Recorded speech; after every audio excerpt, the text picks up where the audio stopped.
Welcome to the Visual Cast, coming at you from California. I'm your host, Alon Hammer, aka Rem. The Visual Cast is a hybrid podcast where we sit down with some of the best, most interesting, and most exciting visual artists from all over the world. We chat about life, art, visuals, software, hardware, systems, crystals, alien downloads, spirituality, and catalysts. It's essentially a massive nerd out.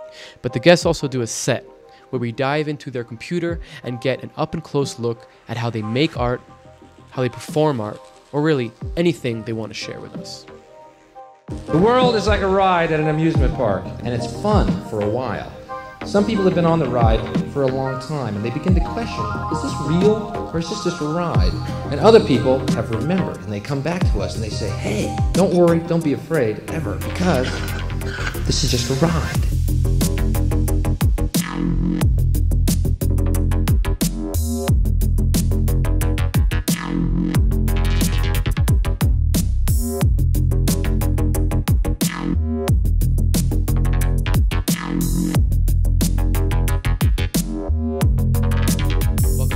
I have a really special guest today, a superstar in the VJ world, a shining star, and doing really awesome, crazy, high-octane, high-level work at pretty much the highest level you can get with visuals. And I'm really excited to have him. Super nice guy, Jascha Suess. Welcome to the podcast. Thanks so much for having me. Looking forward. Hell yeah. Yeah, we're gonna get into some interesting stuff here. As I mentioned, you really are at the top of your game right now, and you should be really proud of yourself and feel good about where you are, because there ain't much above it. Yeah, the last years have been a bit crazy, yeah, for sure. I can imagine. So I like to start things off with like a pretty scripted question, and then we can get into more conversation. First off, I want to thank Lucas Dicani. I don't know if that's how you say his last name, but Lucas from Lumalux. He connected both of us. I was trying to reach out to you for a while, but you're a very high-profile person. It was hard for me to get through to you. Lucas made the connection, and I really thank him for that. So shout out to Lucas for that. All right. Definitely. Jascha, from performing for some of the biggest EDM Okay, let me do that one more time.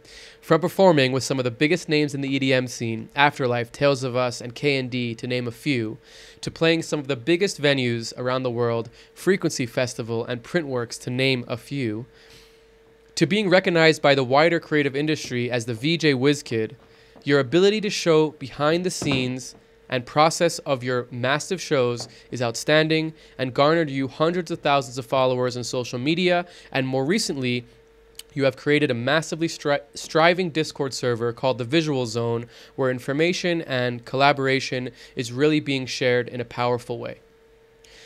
So to start things off, when performing on massive stages for huge artists at huge venues, how do you find the confidence and calmness to get into the flow and perform at your top?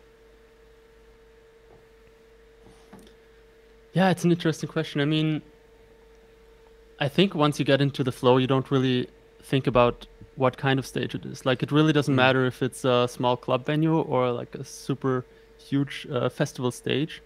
It's really always just, about you getting into the zone and just making, like the best show possible. And it, like, even to me, it was shocking when there's like, thousands of people, and I'm like a super introverted person, and usually that's like, very uncomfortable for me.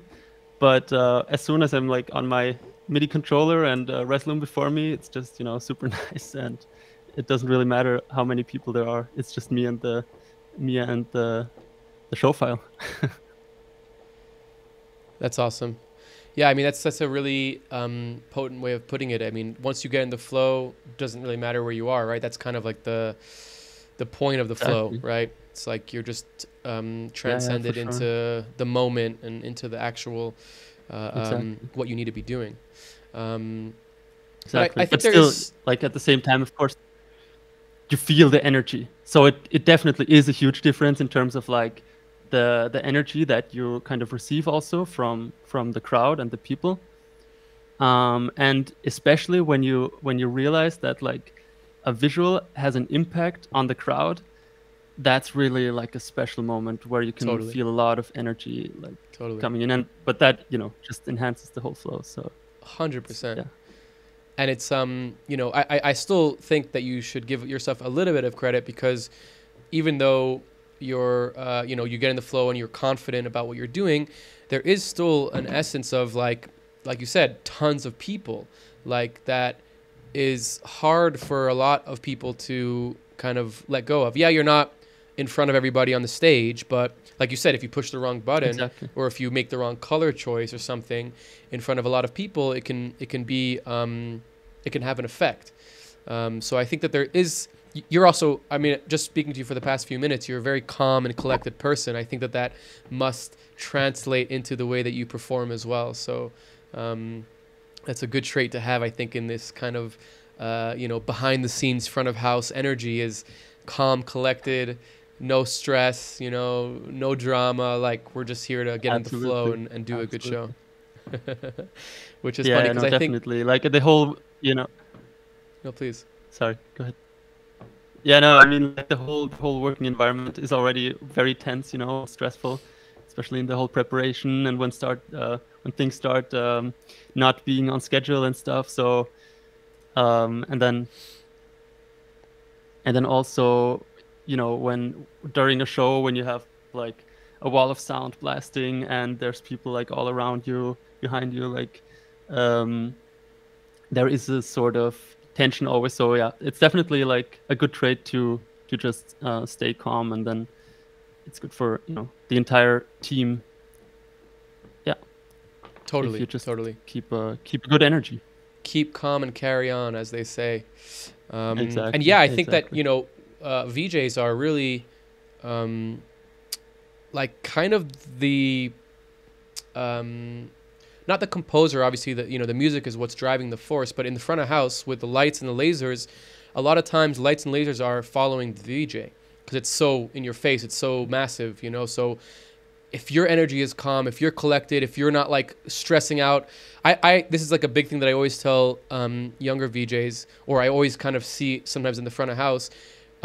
Very often things break, you know, your software doesn't work, your computer doesn't work, things aren't working, and you can be like, oh fuck, which is a totally natural reaction to have. But you can also be like not expressing that and not letting that outwards, you know, and then everybody can kind of not feel that. Because if you were like, oh fuck, then it's a good thing to start with the first 10 minutes to have to say fuck 20 times. It's good for the YouTube algorithm. oh fudge.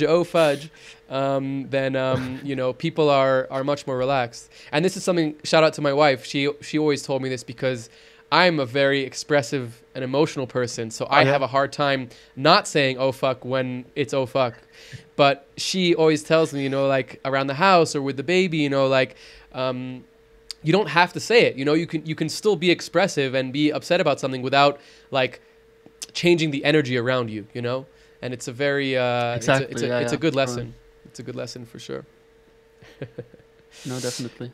Because it transmits to everyone as well, you know? So yeah, like, and when we forget that we're in a position of not control, but we're just in a position that people are following us, you know, not for the crowd, but for the people in the front of house. So you're going to you're like a leader. You're in a position of a leader of some sort, you know, whether it's a leader of the band or leader of the front of house. There is this energy. So Jascha, you grew up in Vienna, in Austria, and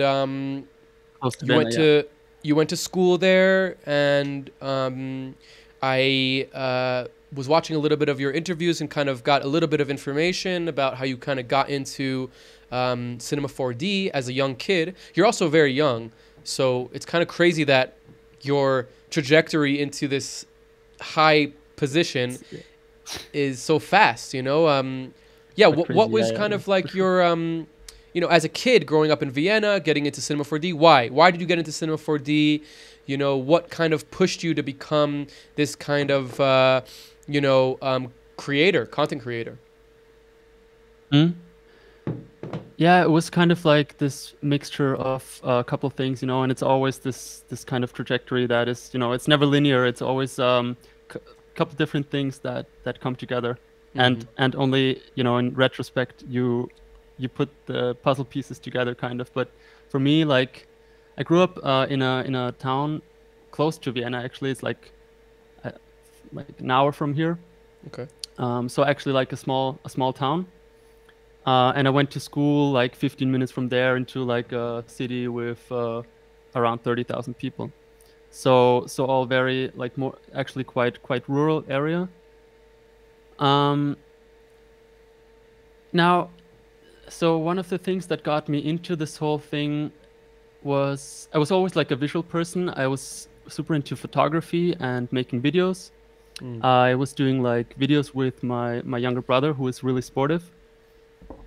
Always recording him doing different kind of stuff, like skating and that kind of stuff. Oh, and then another thing was was super fun. And then also I was playing Call of Duty at the time with friends, and we would do these kind of montages, of just this kind of best of montages where you do these edits of these headshot, kind of sniper edits and teabag. Exactly, yeah.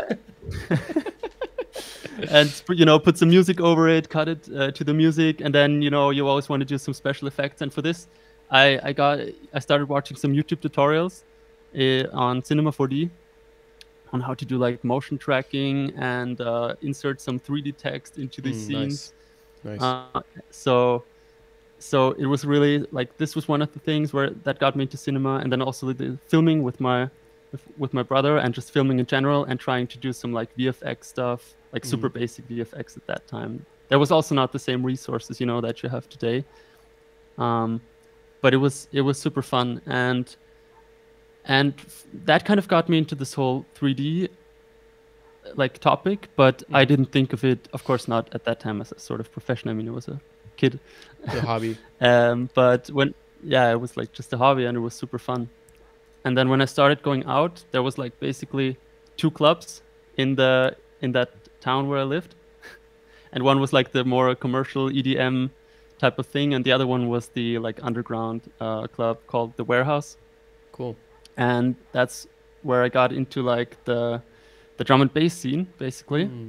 Nice. And and at the beginning, to me, that was like, okay, wow, what's going on here? Drum and bass. It was like very new, very weird at the beginning, right? But I got into the scene, and I had a friend of mine, Kathi Holzweber, going by the VJ name Moving Eyes, who introduced me to this concept of visuals. So like doing projection mapping with a home projector, and she showed me like Resolume and how to set up. We used kind of these like styrofoam boards that you usually use for isolation, like in construction. And we would build these kind of stage designs, like just screw them onto some like wooden frames, and every weekend we would like build a different kind of stage design. Cool. I love that. That we would like map in Resolume. And it was super fun, like super DIY, and also the space, it was just like total creative freedom, So it was just like really, really nice kind of getting into this, underground electronic music scene, but also really cool that, a small town like this has this kind of scene, because usually you have to go into like a bigger city like Vienna to actually, get into these kind of more niche scenes. Yeah, exactly. But the drum and bass community in Austria and in like also in rural areas is actually quite active. So that's really nice. Was the drum and bass scene like? Did they have a lot of visuals, or was it kind of something that you guys pioneered in a way? Yeah. It was always they always had quite a focus on visuals. Like I'd say some generations before me, and it was always a couple people who would then pass it on to the to the younger generation. Ones. Next generation, exactly. And we would also host like once a year. We had this party called City of Bass. City of Bass. And City of Bass. Yeah, it's a city of bass. City of Yeah. and we had this like all eyes on visuals concept, like I think once a year or something, where it was really like main focus on the visuals and do some like super special setup, like I don't know, do a full 360 projection.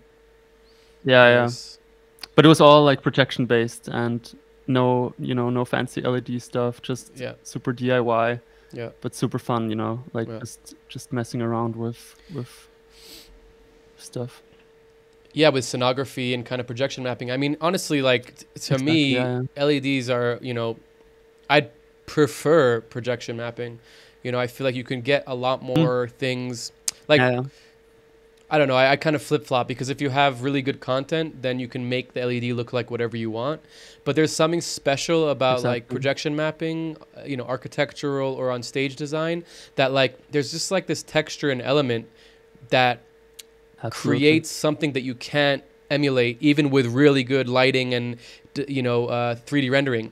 You can kind of like it's always going to look flat to some degree. Like, you can play with depth and you can play with like the different aspects of like layering and stuff like that, but when you're projecting onto a stage, if it's 3D, the stage, you're gonna feel it all the time. So I think that definitely starting with projection kind of makes your eye and mind kind of like think about things in a different way. So that's really cool. So you're completely self-taught. For sure. And did you go to school like for anything adjacent to arts? Yeah. So like at this time I was already into the stuff. So I was 16, but then like when I got and at this time I was like in high school, which was music high school. So cool. I learned music guitar, high and it was school. like That's super awesome. classical. Europe has the best fucking education system ever. Yeah, for sure. And it was fun because like at the time I already knew I won't be doing anything with music professionally, like playing myself. Right. So I was already thinking of changing to a like more visual like course, but then I decided to stay because it was just a super nice school and great friends there and stuff. So until 18 I did this music school, and then after that I went to the University of Applied Sciences for media technology in St. Pölten, which is the city that I was talking about. Oh wow! Where I grew up in. And this was actually also really really great place to study. We had this specialization called experimental media, which Markus Wintersberger, the professor, is like leading, and it's just this very like the university in general is very technical, but this kind of subject in itself is hands-on and also very artistic, and this kind of mix of technology, arts, and with also very like experimental approach. So really it was like about exploring technology and then kind of reflecting on it and creating projects with it, but in a very free space, So really just not giving the students any restrictions, but just letting things happen and letting people fulfill their own ideas. And this was so cool because you could really tell that that was where the greatest projects happened, because all the people that had these crazy ideas, that was where they could fulfill them, That's so exactly cool. Yeah, I love that. I mean, what was it like going to parties at such a young age? Like obviously I would imagine you weren't like, I mean, maybe you were doing drugs and drinking, young, but it's define young. Like in Austria, it's quite normal to go out with like 16. No, for sure. Also in Israel, but it's more like it's not necessarily legal per se. You know what I mean? It's more like you're kind of sneaking in, or you're going with an older brother, or you're sitting at a place that maybe doesn't card and stuff like this. I mean, clubs still will card you, right? You'll still have to, or no? So well, the law for like I don't know what you call it in English, like the Jugendschutzgesetz, Age like of the drinking youth or regulation. Okay. Yeah, so like actually you can drink by the age of 16, like light stuff. So like no hard drinks, but beer and stuff. oh wow, I didn't know that. And the and then the harder drinks are like 18. And for going out, it's also like 16. You can go out until 1, and then from 1, from 18, then it's unlimited. Wow, that's so interesting. So So you from can go. 16 to So you 18, can you can go to still a go out. club. You can like go to a club as a Yeah, you can go to a 16-year-old, club, be in the club and enjoy it. Exactly. That's really cool. Yeah, yeah. I like that. That's interesting. Okay, so it's and not then you have like to for go, you. It's go like home by normal. 1. You have to go home by 1. Yeah, it's actually quite normal. That's interesting. Unless you're there's like someone 18 A years old chaperone, with like a you, so chaperone with it's you. fun. Yeah, exactly. Interesting. So Okay, it's not unusual, but I was never too much into the whole like substance thing. Like yeah. I was drinking, but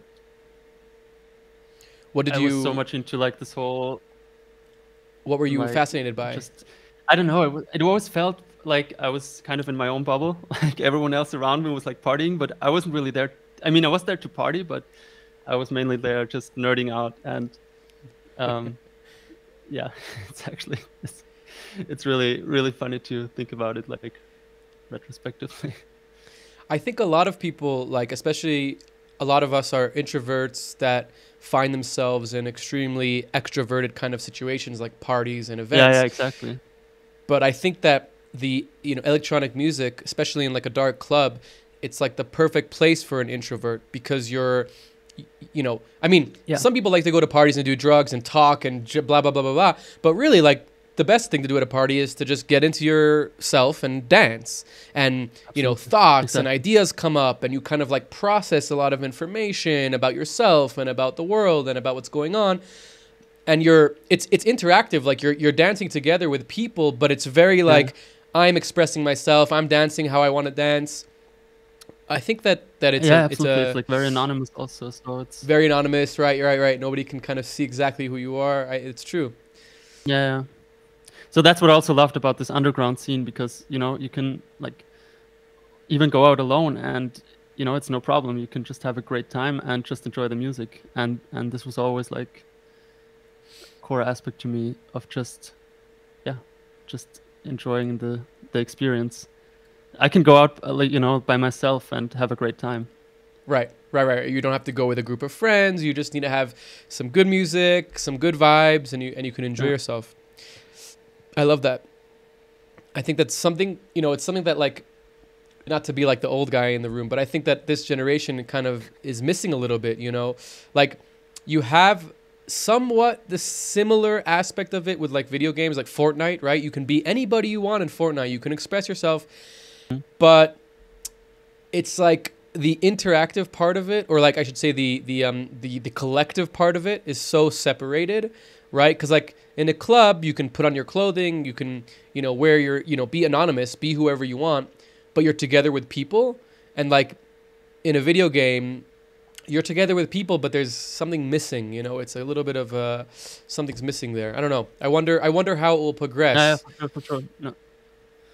Yeah, no, it's interesting. I have this discussion a lot also with friends and colleagues, about like even now the next generation, that they don't even go out anymore, that it's like just not a thing anymore, Yeah. And it's weird to think about it, because it still was an integral part in growing up, I'd say, and Totally making new friends, making new connections, experiencing some new music, and just this whole like subculture thing that apparently kind of is also going missing now, because everyone's just meeting in like different spheres, which is totally fine. I mean, I can understand why you don't want to spend every weekend getting wasted and just wasting time, maybe like however you want to see it. But it's like an interesting shift going on, at least that's a perspective. I don't know if it's really the case, but I think it is. Interesting I think thought, it is. I have a lot of friends with kids that are like teenage years, and you could just see like what they would rather, and they're like cool kids, they're not like weirdos or nerdy, they're very like they love sports, and they're like not like I was not like that. I was a super nerd as a kid, and these kids are like cool kids, but they still choose with their free time to play Fortnite. It's a very interesting kind of thing that like you'd think that video games and computer time would be for like more nerdy, geeky, introverted kids, and here you have these kids that are very like, the cool kids in the class or whatever. I don't know what that means, but like the more extroverted kids, and they're choosing their time to play Fortnite because that's what everybody's doing. I think it's right. I think it is a shift, and I don't know. Change in what we Who knows what the outcome, if it's shift positive in what or we not. perceive as subculture also. Like, totally, as a subculture, yeah. Subcultures are becoming mainstream, and mainstream is like, it's all shifting on what's placed where in this kind of grid. Totally. Okay, so you went to school and you kind of got out of school. During school, you were already starting to VJ at these venues and kind of get more and more integrated into the scene. How did you break from being a underground kind of bass and drum and bass kind of VJ to starting to get your licks in the industry? What was kind of maybe some tips, or maybe some like what did you do to break into the scene of quote unquote professional content creation or VJing? For sure. I mean, I'll start with my story, and then I can maybe try to give some tips, because Please. It's not the only way, or it's always like a mixture of things going on. But for me, it was like, we had this this drum and bass party that we hosted like once a month. It's called Fasten Your Seatbelts, that I did with like a couple of friends of mine, where I did like really. So City of Bass was like the one before me that Kati Moving Eyes was doing, and then I was kind of like next generation with Fasten Your Seatbelts, with a couple colleagues, and this one we did like once a month, and then once a year we would host a bigger event in like, not in the club, but in an actual like concert venue. And that was the first time that I got to play on like an LED screen. And yeah, and the production company that did the production there also did some of the major festivals in Austria. So we kind of got in touch there, and then from there we stayed in contact, and that's kind of also how I got to work on some of the bigger festivals, because it was like a nice collaboration, because they were more on the technical side, and I was always more more on the kind of artistic and content creation side of things. And so with this team, I started doing like some of the festivals like Beat Patrol and Frequency Festival and these kind of things. But just like in terms of how you would kind of break through, or like get to the kind of like next step, or to progress, is like nowadays I think it's a lot of, you have to get a foot into the scene first in some way, like just some some local club, if you have the chance, get your feet wet, exactly, get some experience just with like VJing in general, get confident. But that can also be at maybe home parties from friends, whatever, it's like really just getting any type of experience. And then from there, I think it's really about like just getting in touch with people from the industry, and then trying to collaborate in some way, trying to to get into some sort of events, and that's and then also of course a super important part nowadays is like the whole content side of it. I mean, it's the perfect medium to to film and to document, because it's very visual based anyway. So there's a lot of visual material that you can record, that you can film, and share on social media. And For me, that was really also one of the like main aspects of then really getting like to some big projects as well. Nice. Sorry, there's a little bit of a delay. I'm trying to work with it. I'm like very fast. I like to talk very fast in this, and I'm like kind of like, okay, right. Wait a second. It's good for me. So super cool. Yeah, I think that's really good advice. You know, kind of like get your feet wet, learn at your local place, and then maybe find a way. You know, I think that the real difficulty is going from playing locally to stepping up and playing, like you said, like you had that experience of playing with that LED screen and kind of like people seeing what you were doing. But what was that event called that you played on the LED screen for the first time? It was Fasten Your Seatbelts, and then we did like Fasten Your Seatbelts XXL, which was XXL, kind of like a bigger one, the big version. Yeah, the big version. It was like not in the club, but in a concert venue. Got you. So it was your own event. It was your own event that you got to experience that at. Yeah. So it was actually, I'd say, like a kind of natural progression in that way. Yeah, for sure. That's so cool. But it's always like, it's so weird. Always like, because when you get to this, to like this next step, and then, okay, it's everything is new, everything is bigger, and you feel like you have no idea what you're doing, and this keeps happening all the time, like, and then you get to the next point and it's like, you still feel like you have no idea what you're doing, like kind of imposter syndrome. And at some point you just realize, well, I guess I have to have some idea of what I'm doing. Otherwise, yeah, exactly. Otherwise I wouldn't be here, Yeah. But it's just super funny and weird at the same time to like this kind of progression when you because you always have to. I love this quote also by David Bowie where he says like you always have to have like your feet slightly above the ground, right? And that's when you know you're exactly in the right place. Yeah, I love that. And it's like it's exactly that, it's always this kind of, okay, I don't exactly know how I'm going to do it, but I know that I can do it. Right. So right. Always this kind of like self-confidence that you kind of got to push yourself just a bit up out of your comfort zone. Totally. It's self-confidence, not overconfidence, right? Like you're for sure. You're above the ground, like where you're not too high up that you're gonna fall, but you're like high up enough that you might take a chance, you might do something different, you might do something experimental, and that's gonna really like take you to the next level. Because if you're on the ground the whole time and you're safe, that's fine, but you might not necessarily do anything different every time, Right.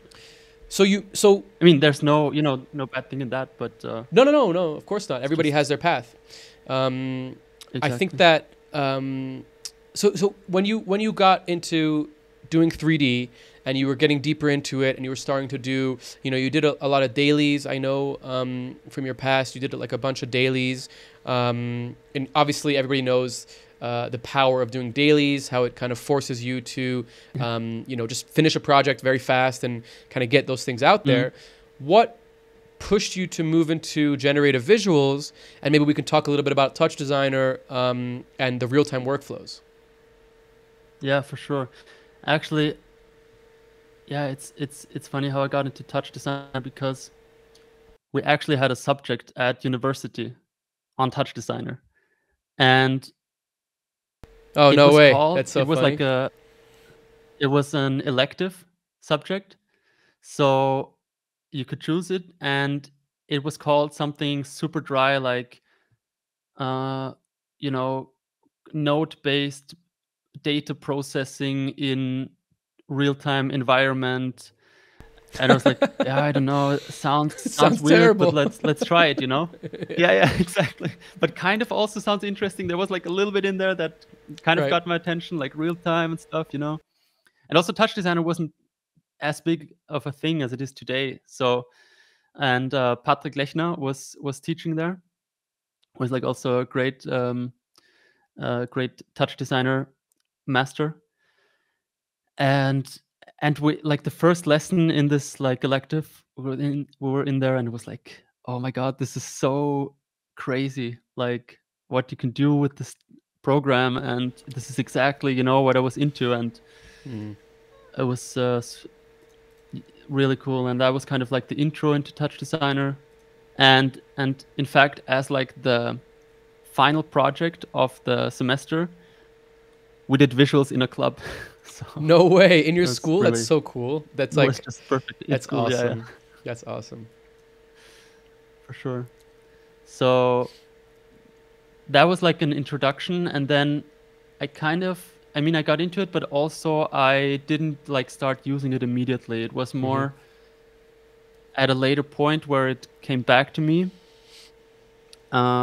Actually, for the K&D show, like the first, or like when I did the show for them for the first time, I realized that I really, really want to do like a generative show, and that was when I really started getting deeper into it, and you know, trying to get a whole workflow going for an actual live performing setup. But at the beginning, it's really tough to get into this whole mindset of the node-based workflow and all the nodes and the stuff. Like, you have to reach a certain level of like progression, and then it snaps, and then it's like you feel like a Jedi. Totally. It's like you can connect anything. Yeah. So Visual scripting is like a whole other world, especially when it's you know, for processes. Like, I think node-based systems like material you know, graphs, or like even, well, Unreal Blueprints is like very specific, but like, you know, material editing, or like sometimes, you know, you have in DaVinci, you have like node-based editing as well. I think exactly. That's like its own thing. And then you have, you have like TouchDesigner, Blueprints, you know, even Houdini is kind of like this in a way where you're not just connecting things in a visual aspect that's like almost linear, but you have options and branches, and it's procedural. It's much more like you're scripting, you're coding, but you're coding with nodes. You know, instead of defining a function and then you have all your information in your function, you have a node, and that node is connected with an output. So I think that like it is a totally different thing to wrap your head around, and it's like it's completely 180 degrees of like how you would design, let's say, a 3D character, or how you would design a 3D scene. But once, like you said, once you get your mind in it, and especially with TouchDesigner, you really can now take that knowledge and apply it to many, many other different types of, you know, procedural node-based systems, like Notch, like Blueprints, like, you know, Tool. I'm really getting into Tool recently. So I feel like TouchDesigner, because it's so bare bones, and because it's so, you know, it has so many, you have to build it yourself. There's no, you know, you can, there's op snippets that will give you information. There's a palette. There's, you know, 20 years of internet forums and stuff like that with people sharing information, but you still have to kind of build it yourself and understand the process. You know, what does adding white pixels and black pixels do? What does, you know, what do even pixels mean with an RGB value? You know, what is a channel operation? You know, and then you get more deeper into like tables and things like this. Right. Once you understand these concepts. Yeah, also when you start like, No, please. Now when you start like transferring, you know, like 3-dimensional points into pixel data, and like every pixel is a point in space, like it's all these workflows that really open up whole new worlds. But still, like I'm terrible at coding, and it's just a language that I've tried so often, but I can't wrap my head around it, you know? It's just such a different way of thinking and working. But like node-based systems are exactly the sweet spot of like having as much freedom as possible, and at the same time being a very visual approach that is like easy to grasp for me and very intuitive to work with. And TouchDesigner is really, you know, an amazing tool, as you say, because it's so flexible and it's so bare bone, that it's just so powerful. you're forced into places that you have to really understand what you're doing, which is a good thing. You know, it can be scary, it can be difficult. I must tell you though, as somebody who also really hated coding but was very into visual scripting, the moment it's the same click, by the way. Once you get the click of code, it's the same idea. Like obviously I'm not like a high level coder at all, but I can read code and I can follow it and I can write scripts. But I was for years the same thing of like, oh, I can't do it. My brain doesn't make sense with the thing. And then something clicked. I think it was maybe like a few years ago. I just forced myself into like learning Python. ChatGPT helped a lot as well. Cool. You know, you kind of like, because there is stuff that you can't do with nodes that you can do with scripts. You know, I think that TouchDesigner is probably... No, I will keep trying. So. You'll get it. You're a very smart guy, obviously. Yeah. Okay, and once you kind of taste, especially when you come from a 3D rendering background, I'm sure you're using Octane, I would imagine, right? Mm-hmm. Once you go from that kind of waiting for frames to render and things like that to a real-time workflow, it's very hard to turn back, right? It's very hard to kind of like... Yes and no. Yes and no. It's like, tell me. I think it's it's like with music. If you compare it maybe to like an analog setup and okay, never mind. I don't know if that comparison works out. But the thing is, you have limitations with rendering, and you have a fixed frame work to work in. So having to stick to those limitations and, you know, or also knowing, you know, the end result is going to be this animation that is, you know, 30 seconds long, 2 minutes long, whatever. It's a loop that has 20 seconds. It also allows you to work in a different way. And I still appreciate that sometimes. So definitely, I love the generative approach. I love having endless possibilities. I love that I can just, you know, twist a knob and then I have a new visual and basically create endless variations on the fly. But sometimes it's also nice to create an enclosed thing because you can a little bit like work on the finesse and on some details that you would just get lost in when you work in generative like workflows or in TouchDesigner.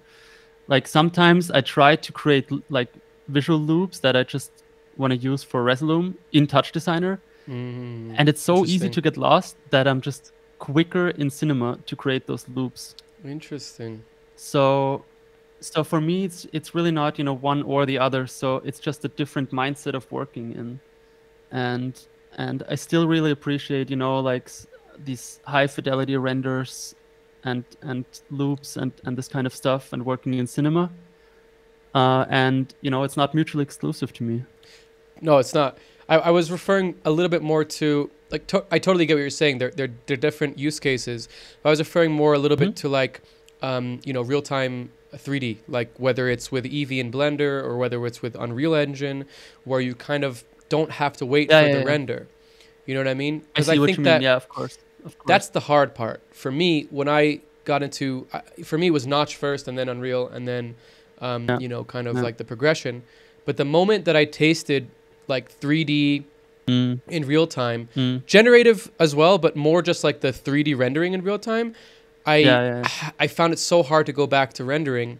You know, even when I was offered like farms of rendering where I didn't have to worry about the time, it was more of like my brain couldn't animate anymore, like in like you know, in like these like chunks, you know, of like, okay, keyframing and then seeing the beginning of the keyframe, the end of the keyframe, waiting for it to kind of all come together.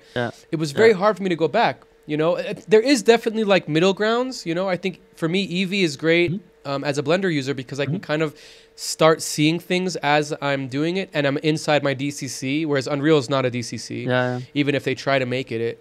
But yeah, I mean, like that kind of, for me, was a very big change where it was just like very obvious to me that I don't want to go back, you know? For sure, yeah. No, I agree. Also, what what I really realized is that as soon as you can work in real time, especially in stuff like, I love, simulations, particles, fire, whatever. And if you have tools like Embergen or Notch or stuff like that, Niagara. especially when starting out to learn like the concepts, like the core concepts of those Totally. simulations, it's Totally. just so much easier when you can see it in real time and you can, Totally. just play around with the fader 100%. and see what it's doing rather than like X particles, caching the entire simulation to see that it really sucks and then doing it all over again at the point to where you just get too frustrated. And so even just like for learning and then you can still go back to X particles and do this super high-end animation, but you know the concepts and you can apply the same principles. So yeah, especially for learning, it's just such a blessing. That's such a potent thought, because it really is the way to learn these things, right? And it's the same thing of like what we were talking about before of TouchDesigner, how you learn these processes by seeing them, being able to change something and see the change is gonna train your brain in such a strong way that you don't get it any other way. Have you played with LiquidGen at all, or just Embergen? No, not yet. Yeah, it's hard to get a bit of it. I definitely want to try that.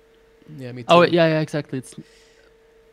It's like an alpha release. I don't know exactly. I think you can. There's like a waiting list of some sort. I'm sure you could probably get onto the list if you asked for it. Just drop the Afterlife. And this is actually. Yeah. What were you gonna say? Yeah, it's always so. I mean, there's just too many tools, right? And it's always like so many tools. You try one, and then the next one, and the next one, and then you go back because there's some new release. But it's even hard to keep up nowadays with like which program is where, but there's just so much cool stuff going on that it's endless. It's awesome. Endless. It's an awesome time to be in this field, because there's just so much stuff going on. Okay, I want to get into your set momentarily, but before we get into the set, I want to talk a little bit about kind of your massive achievements in Afterlife. Your performances with K&D are I mean, they're just amazing. The amount of detail and quality you add to these performances is just second to none, really. So just throw away, like, what is it like working with the Afterlife team? Tale of Us is also the same company, right? Exactly. Afterlife is the label from Tale of Us. And then there's like, it's always like these events, the Afterlife events, and then you have like a lot of DJs playing, including Tale of Us. And then Tale of Us is basically Anima and Emrock, both of them. They also have like their solo projects, and they are also playing. Like, so it's kind of this, Afterlife is the label, and then there's a bunch of DJs. Bunch of DJ inside of the Afterlife label. Yeah, I mean, how did you get onto that, train? What is it like working with them? And kind of just give us a little bit of an insight into this kind of like massive, super viral, everybody's seen, the woman kind of hanging and turning around. And, what is that kind of experience like? Sure. Yeah, no, I mean, I'll try to talk as much about it as I can without, because there's so much attention to it. It's always you also have to be careful. Of course, and that kind of stuff. But in general, it's a great experience.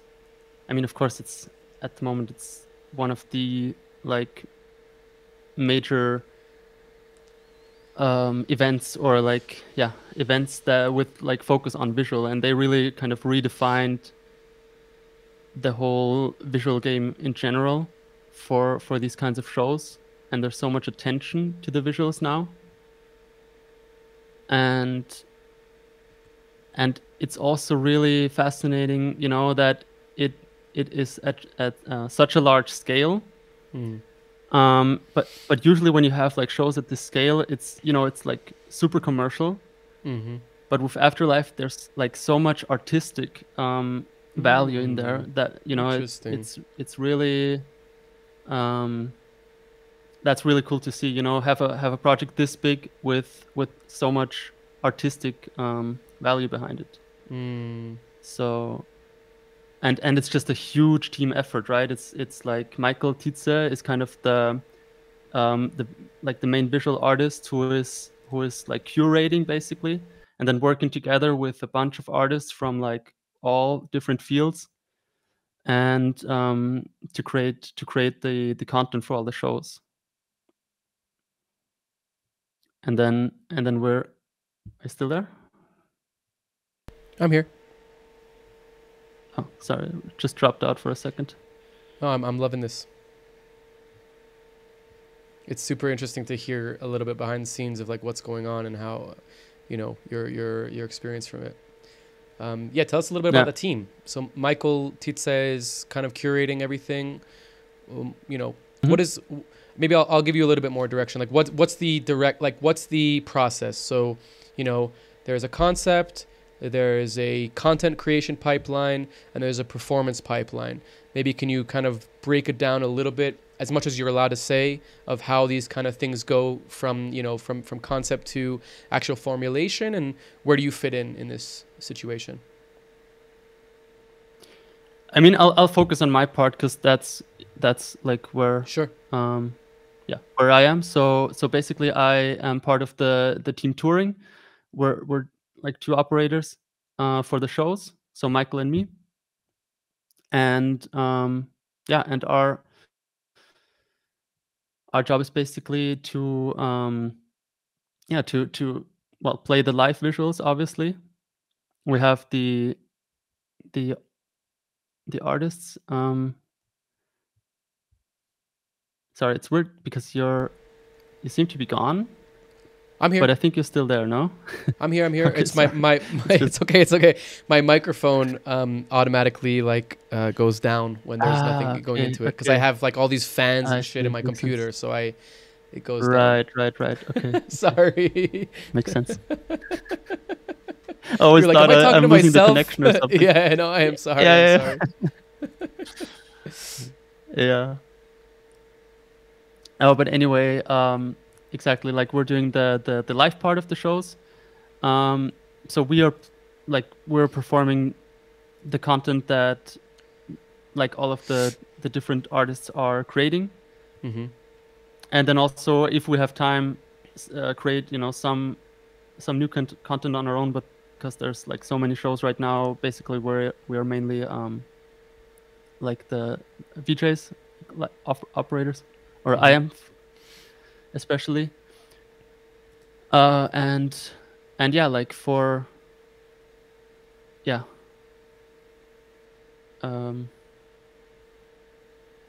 it's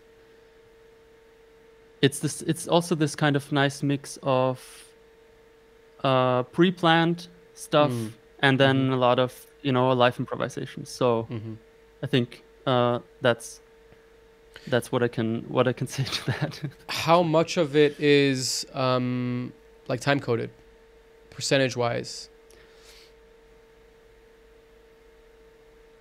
Really, I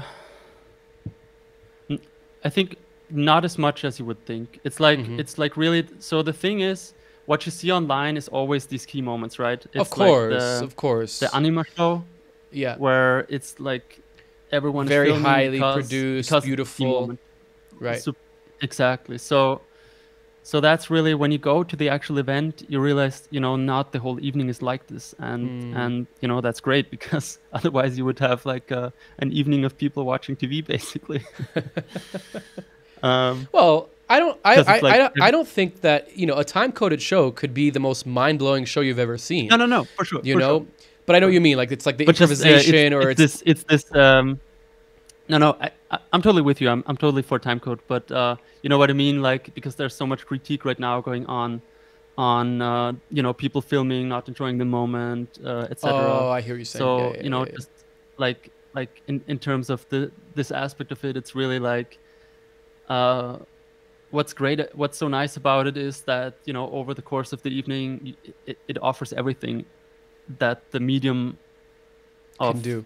music and visuals can Yeah. do. So it's like yeah. some live stuff, some very minimalistic stuff, some super over the top stuff, some super Interesting. precise time codes, as well as just like abstract animate like visuals. It's a really nice showcase of kind of like what you just said of like what is possible with today's technology and you know, what's being like produced in terms of content and visuals. You know, I've seen a lot of I've obviously seen a lot of the, you know, people with their phones up in the air, but I've also seen a lot of you know, other stuff like there's a lot of TouchDesigner stuff going on in Afterlife. Exactly. I can't remember the guy's name. Maybe it's Michael, but there's another guy who he did like they did a few shows in Israel, and my partner previously was contracted to like provide all the equipment and kind of help them set up and everything. And we got like super behind the scenes look at like some of the TouchDesigner stuff.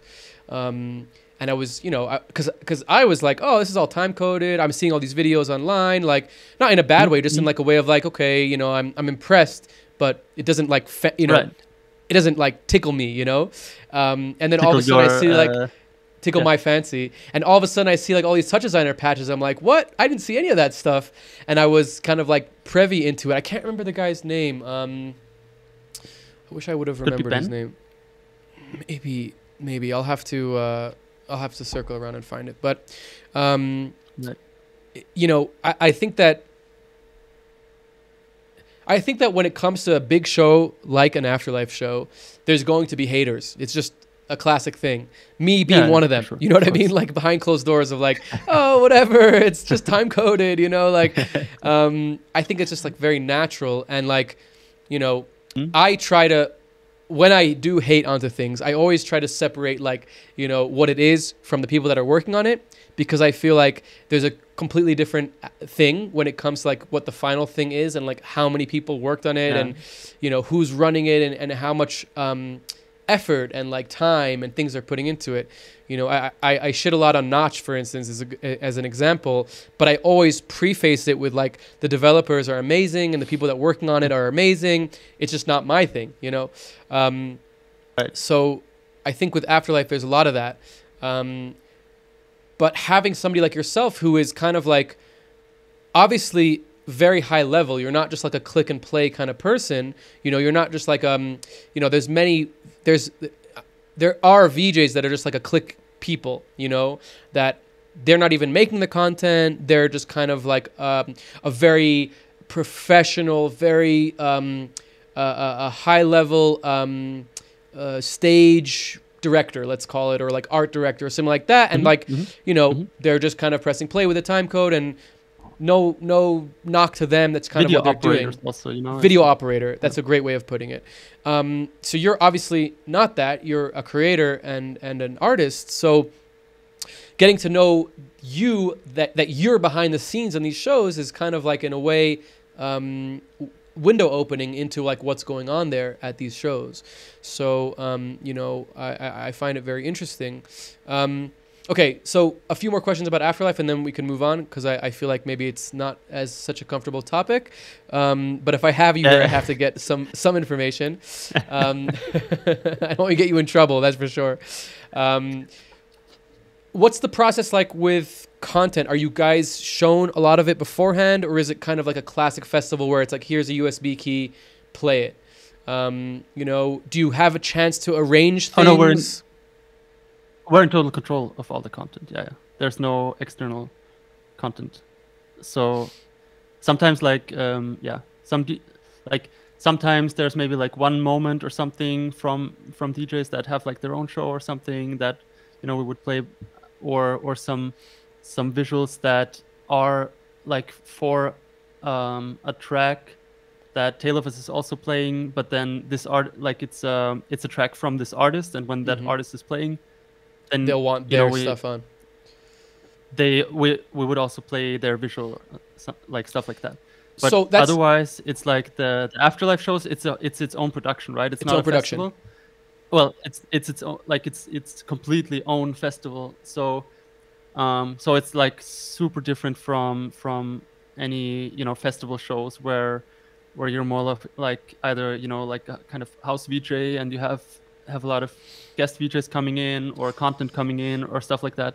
Like here we're really in complete control over the entire show, working super closely with because it's highly produced in that sense. Is there like a lot of meetings where you're given content and like do you have to like record like, oh, this is what I'm probably going to do for this set, and maybe like do you have to like show like examples of how you're going to VJ, or is it more like hands off, like here's a bunch of loops, here's the content, these are the key points, like I don't know, because I've been on both sides. I've been in massive corporate theater where it's like completely scripted. It's not time code, but it's like you hit this point, you hit this point, you hit this point. And then I've been a house VJ at festivals where it's like, do your own thing unless somebody gives you content. So this is kind of almost like a mixture of these things, right? Where you have everything beforehand, like you're given a lot of ingredients, but you're kind of the chef. So I'm just wondering, like, what are the meetings beforehand? Like, is it a lot of conceptual conversation? Is it a lot of like, these are the key moments, and are you building the show on the fly, or is it kind of like pre-built in the way of like, you have your deck set up completely before? It's a bit of a mixture depending on the show. Like you have to imagine, for example, Anima. The show is a completely different team on its own. Oh, interesting. In terms of like the content is created by Alessio De Vecchi, and then like Michael is still Michael is operating the show, but the content creative direction. Yeah, it's creative direction exactly, and there's the show producer and all that stuff. And then the other like key element is the Tale of Us show, which basically like Michael is in charge of, and he together with also a separate team, they work on like the concept for that show and like the new visuals. As I said, like working together with artists, and then there's the guest artists that play, and that's really more of a kind of open thing. Like we have this kind of palette of content, and then also some TouchDesigner stuff that I'm doing, and it's pretty much free in terms of the. So it's this really nice mixture of some parts of the show are really like conceptualized beforehand, very much planned, and then other parts are like more curated or more free, guided, curated. But of course, like always, it's all staying in the same aesthetic and aesthetics, thematics, and I wouldn't come and just like put in play some new RGB delay. Just play it. Yeah, exactly. Interesting. Okay, and you I think if I'm not mistaken, your kind of big breakout shows was with K&D. What is it? What I don't remember their name. Krudendorfmeister. Yeah. Krudendorfmeister, yeah. And that was a show that you were kind of the art director of, right? Like you were kind of given much more freedom. Maybe is not the right word, but you were kind of like running that show in that sense. Sure. So going backwards a little bit, how do you kind of, and this is I think important for people that are at this level as well, that they're maybe thinking of, okay, what is the next level for me? How do I shift into like a more kind of, bigger event, kind of Afterlife kind of show? What is kind of like the pros and cons, but not necessarily negative, just a general sense of like being your own art director versus being more of a operator, let's say. Maybe not operator, but maybe more of like a a team. Let's say a team effort versus kind of like you're your own team. Yeah. Yeah, for sure. I mean,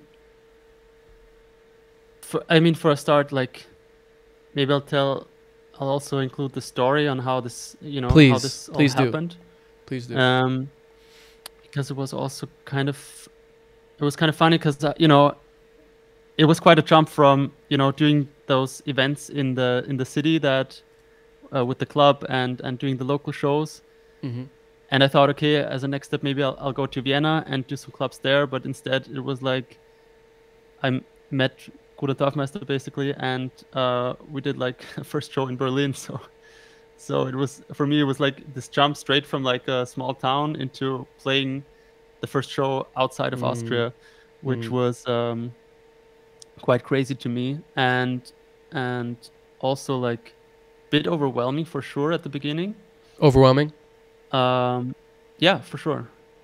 Because it was like, so the way it happened was I had my, they kind of discovered me through Instagram, basically. Oh, really? Contacted That's awesome. me and asked if I can, like, first we just got in touch in general, and then after a while they asked if I could like create a show for them and tour with them. And for me that was always kind of the goal, because I realized, like, playing like the festival gigs and the club gigs, that I would really love to do something more planned and more linear, with some to really create some like show moments, right? Yeah. So that was really like the best chance to do that for me. And at the same time, it was crazy because I didn't do anything like this before, like an entire show. And I don't remember the exact timing, but I think we had something like 2 months time to create like a 2-hour show. Wow. That's crazy. Which it seems a lot, but no, it wasn't much time. It's not a lot at all. It was like, it was quite a stressful time, but also very rewarding afterwards. Like the funny thing about it was that they weren't really part of. They gave us, or I was working together with a friend of mine, Matthias Timo Finding, who also helped me create this whole TouchDesigner patch that I will show later.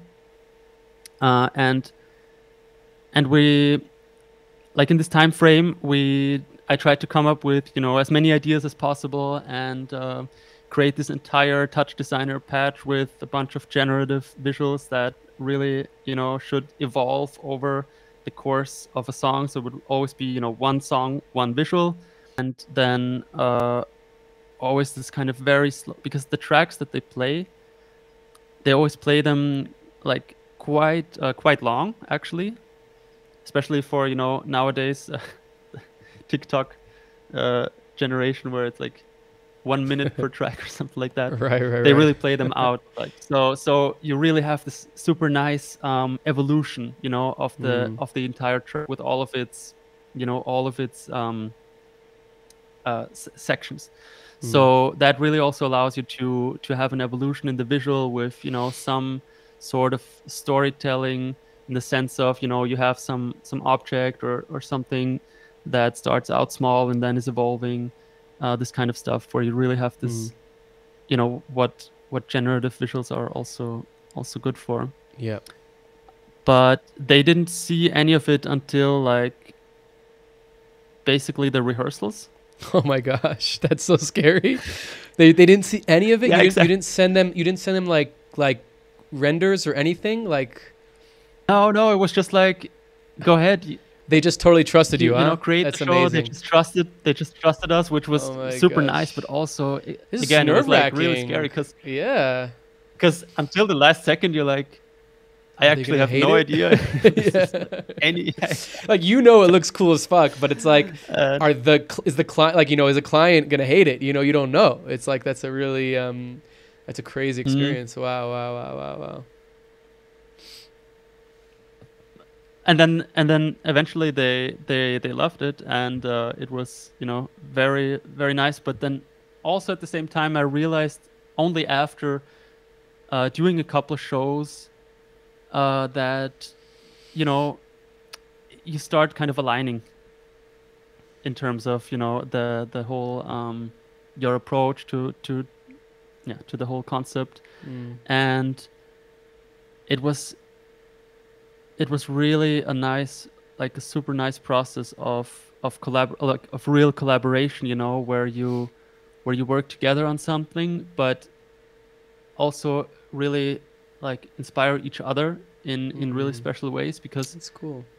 it definitely changed my style in general, because until that point I was super focused on like geometric black and white monochromatic visuals, because like I was just super into that. First of all, because doing the visuals in the club with like a small projector, black and white, is obviously, you know, High the strongest contrast. Yeah. High contrast. It also fits the drum and bass aesthetics. But really most of my stuff at that time, I was really focused on, okay, I'm only going to do black and white, this kind of like mentality. And I was super fixated in this kind of one certain style, because I always thought, okay, I have to find my style, etc. You know, so, but then this collaboration with K&D really opened it up again, and led me to like completely new paths. And it was actually such a nice, you know, collaboration, to where it really completely redefined my style, so to say, but also just redefined the way I think about my artistic approach, because limiting yourself is great, but the medium, you know, has so much to offer, and why don't just use it all? Totally. Like also for the show, it was at the beginning I thought, okay, the whole show has to be this generative, you know, TouchDesigner based show. So the first show that we did was in Berlin in the Philharmonica, and the show didn't have. It had, I think, the entire show was TouchDesigner. Maybe like 2 or 3 visuals in the show were Resolume, but the entire show didn't have like one cut in the video. Right, just continuous So everything motion. was completely seamless, continuous motion, fade to black, like this kind of stuff. So it was all this kind of one. I love that. And I was super focused on having like this, you know, very conceptual approach to the entire show. But once we started developing like the further shows, the next shows, it shifted more into going into completely different visual worlds. So, you know, not only staying in the generative abstract world, but then also going into some very like narrative, or well, not narrative, but very like video content, like filmed footage, also including the guys more into the show, like themselves, like with iMag? some 3D model. No. No iMag? Okay. No iMag? Not in a live sense, but like Okay. just love that. Like point clouds kind of stuff? More in, yeah, just stuff like that. You know, like 3D scans of the heads, this type of stuff, and then also a lot of humoristic elements. Oh. To have like a sort of, you know, not taking it too seriously. That's cool. And I think that's also so nice, because it really brings a, you know, very light mood to the show. We also have these moments like in between where we work with like voiceovers and text. So because they themselves don't like talk and don't have a microphone, but we still wanted to have these moments of like, you know, audience, like communicating with the audience. We created these voiceovers with text on the screen. So cool. To have these interactive moments. And so, yeah, it's just, you know, this wild mixture of everything. And the next visual and the next song is just going to take you completely somewhere else. But I think that's just a very nice and playful approach as well, you know? Totally. Wow, what an interesting view into kind of like how you were discovered by them. And also, I think you kind of answered it by not answering it in a way of like the difference between the two things, you know, like That question again. no, you totally answered it.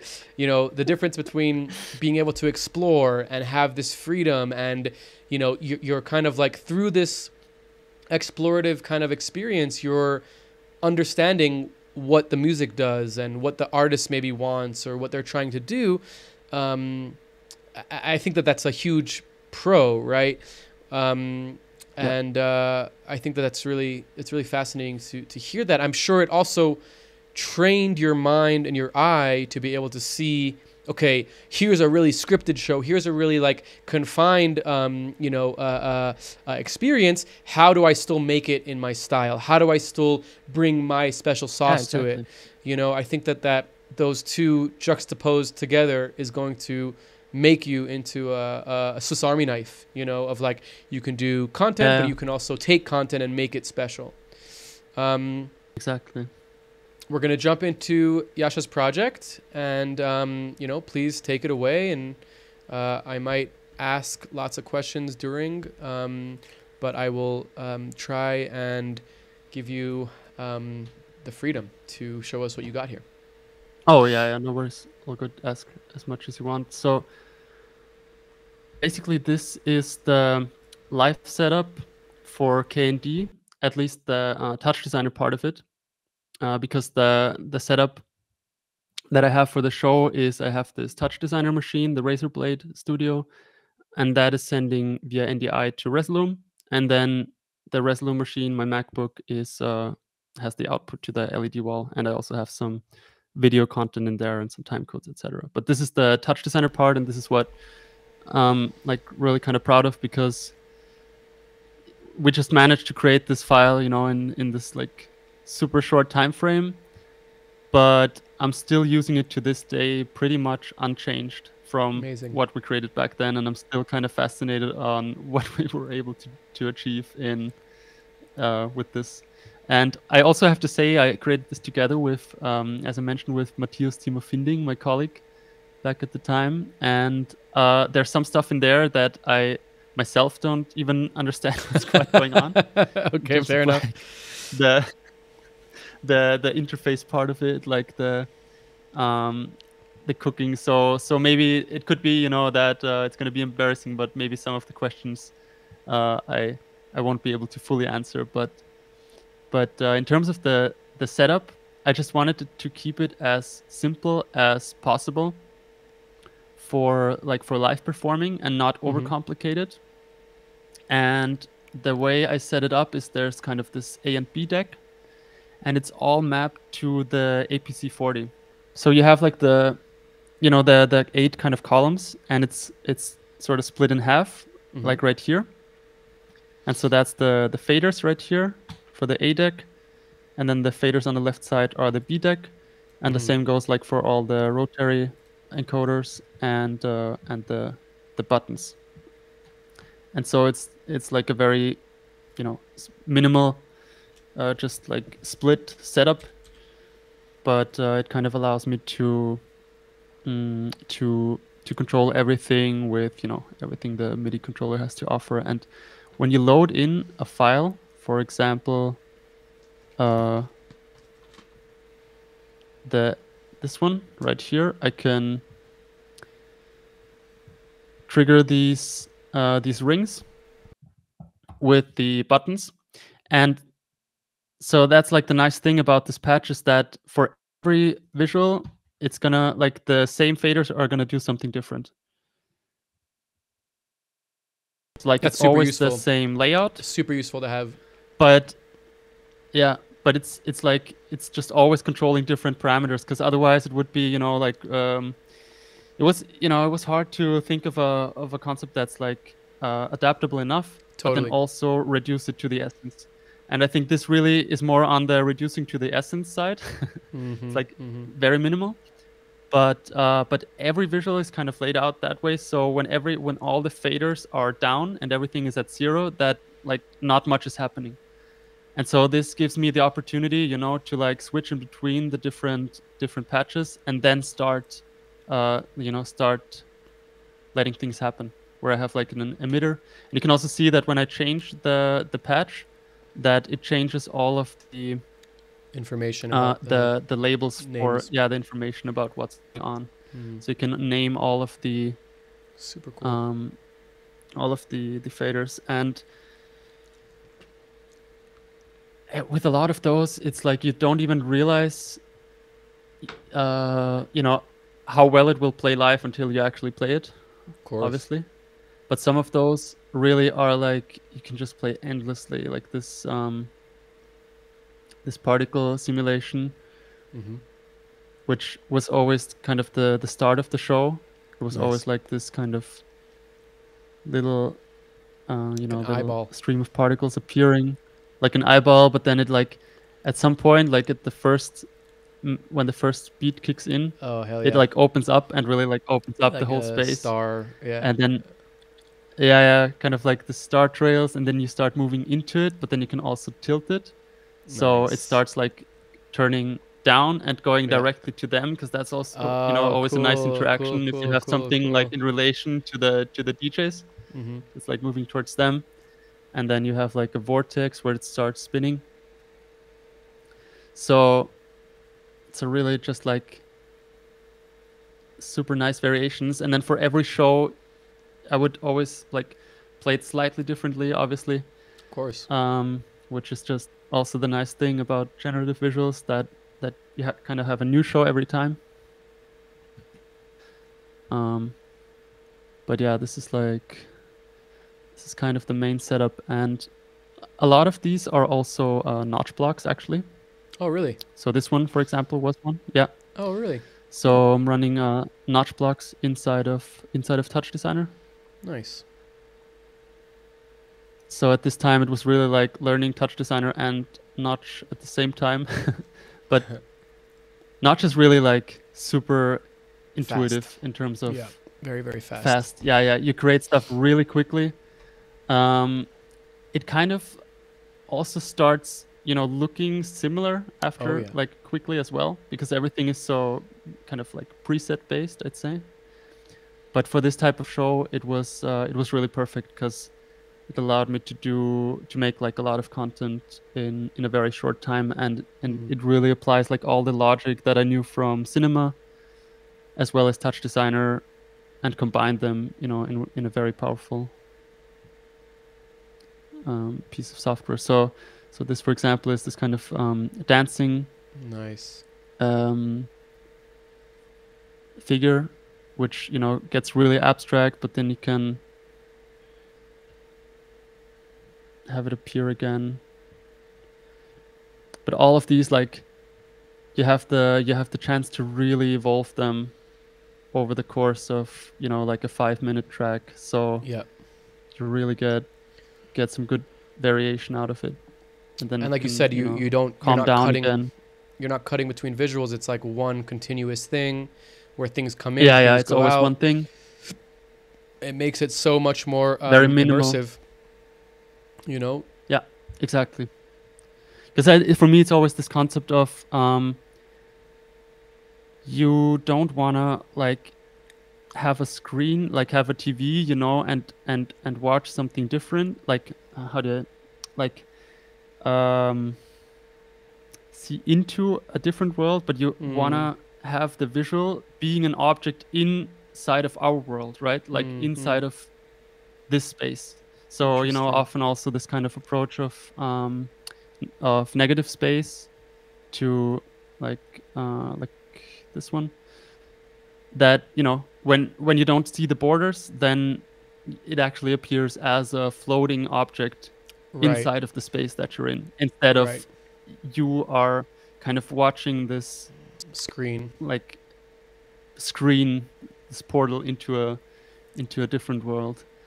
So that's definitely often like the kind of approach. I mean, for a time, it was a little bit obsessive about it, you know, like nothing border. can have hitting the border. But exactly. But that can also kind of limit yourself. So it's really about the nice mix. But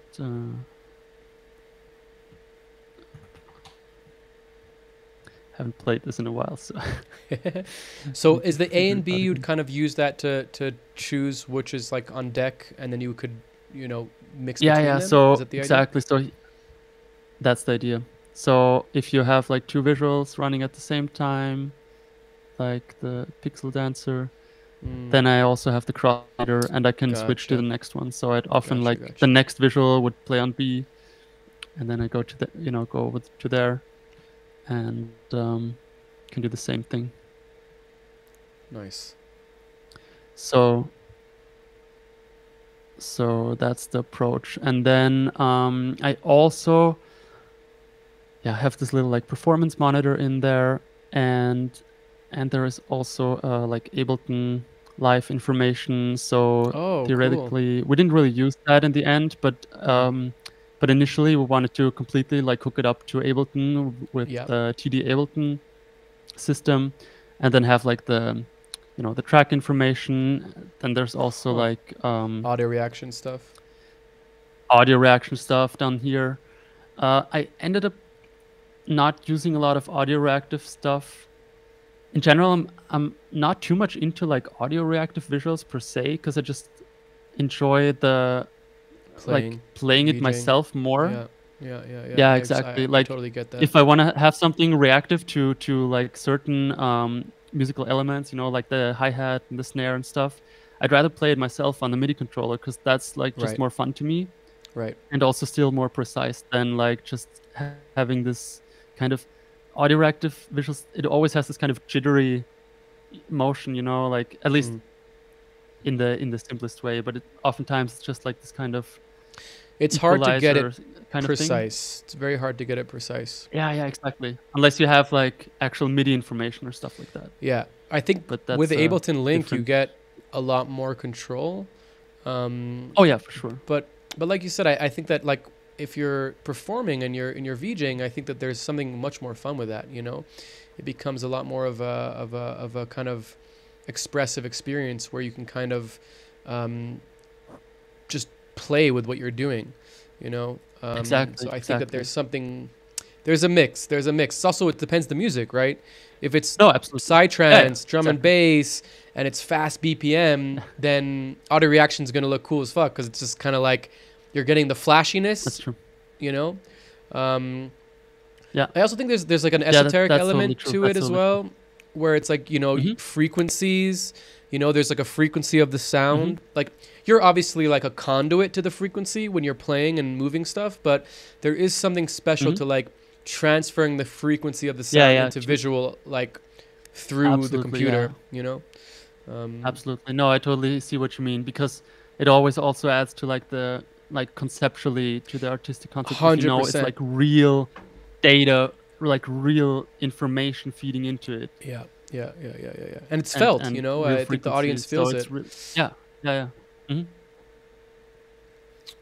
No, for sure. But that being said, if you're a great VJ, then you'll be audio reacting with your hands and mind. So, you know, I think there's like a kind of almost like a bell curve, you know, where it's just like the same in the middle.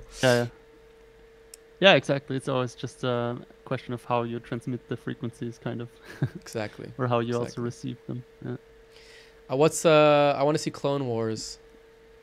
Obviously a Star Wars reference. I want to see that. Or maybe not a Star Wars reference. I don't know, but to me it is. The naming was super rad. Fourth row. It's just called Clone Wars because of the cloners. Gotcha. Okay. I don't even know if that one. If it works. No, it's actually, because some of them are just in there, but they were just like a rough backups, sketches, but I never finished them. Gotcha. But it was just like some free slots, but it's basically the same one as this one, just like with the different shading. Nice. But a lot of those are actually like, not really finished. Also have this one, which is this kind of metal cloners, and also because that's also one of the concepts that I really love playing with, is like having some very punctual light sources, and then trying to have like to have it look like it's the actual light from the venue that's lighting it, Right. you know. So you have this kind Right. of interaction between between the visual and the lights, because obviously that's like a very close connection. You did that really nice example of laser mapping, Oh yeah, which is great. I love that when the laser affects the content. You know, it's such a Mhm. nice effect, and it's really not, you know, obviously it can be complicated, but it can also be done in a very easy way. yeah, no, but it's And it just exactly, it's so exactly. It's actually effective. You quite know, it's simple, so but effective.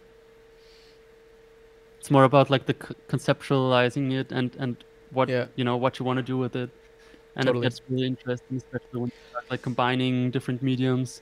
Like to me, it's always about uh like finding new mediums and trying to figure out what's the strength of it, you know, Yeah. like what's the strength of using TouchDesigner, what's the strength of using a laser, what is inherent to this medium that you couldn't do with any other thing, and then really focusing on that instead of like really trying hard to force some concept that is, you know, not fit for this, which For the I mean thing. seems obvious, but No, for the it's thing, not. yeah, It's but not always you know, obvious.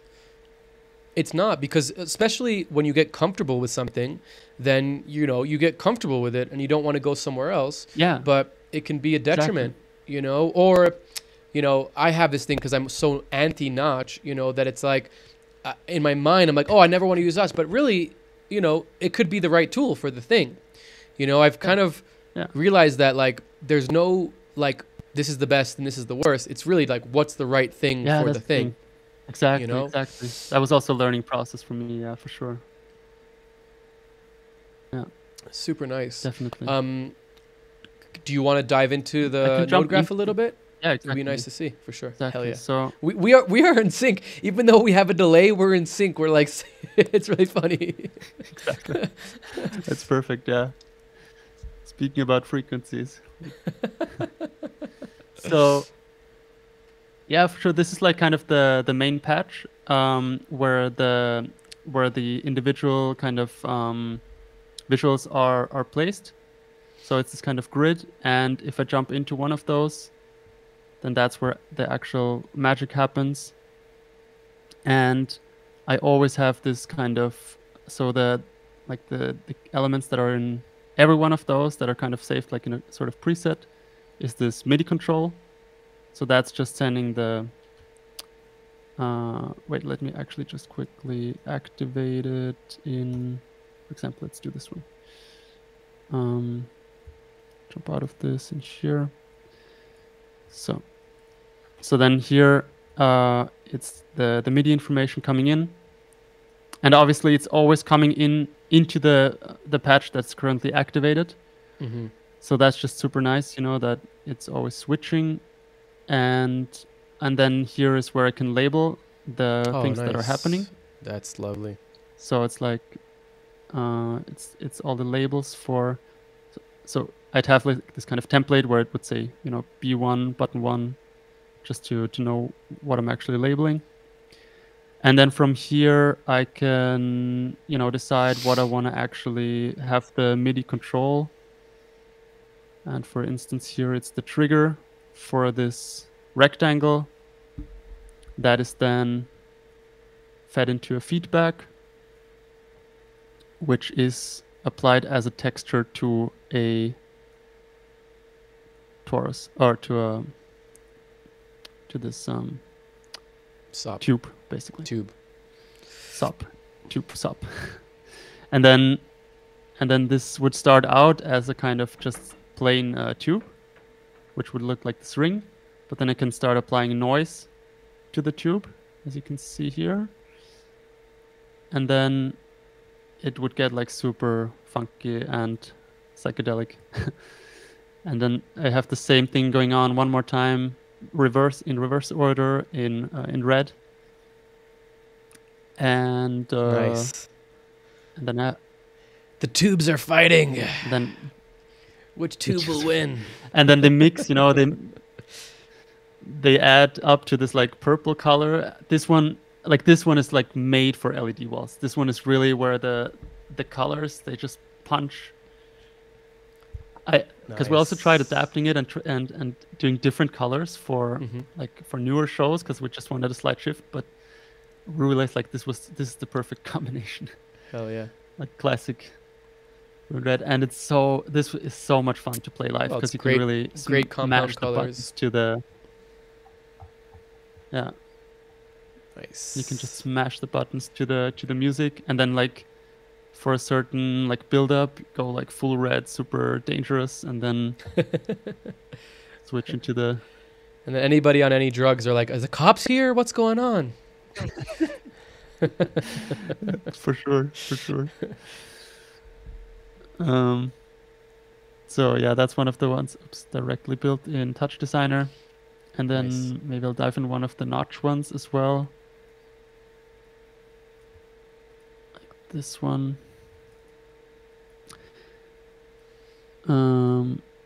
Yeah, I mean, here you can't see as much going on, obviously, because it's all happening in the notch block. And 11. Oh wow, you have a block with lots of layers. Yeah. You always have to do one block. That's just better for performance.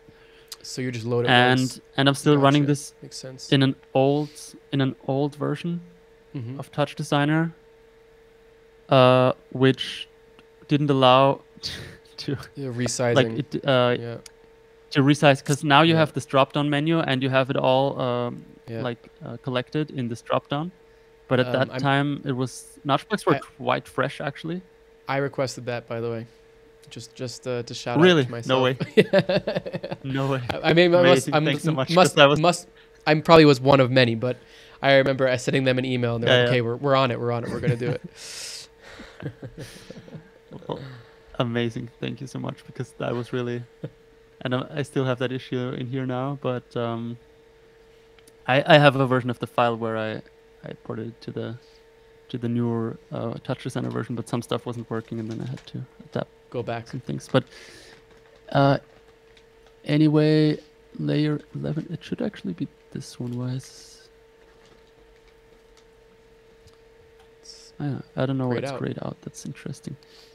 Yeah, that's super interesting.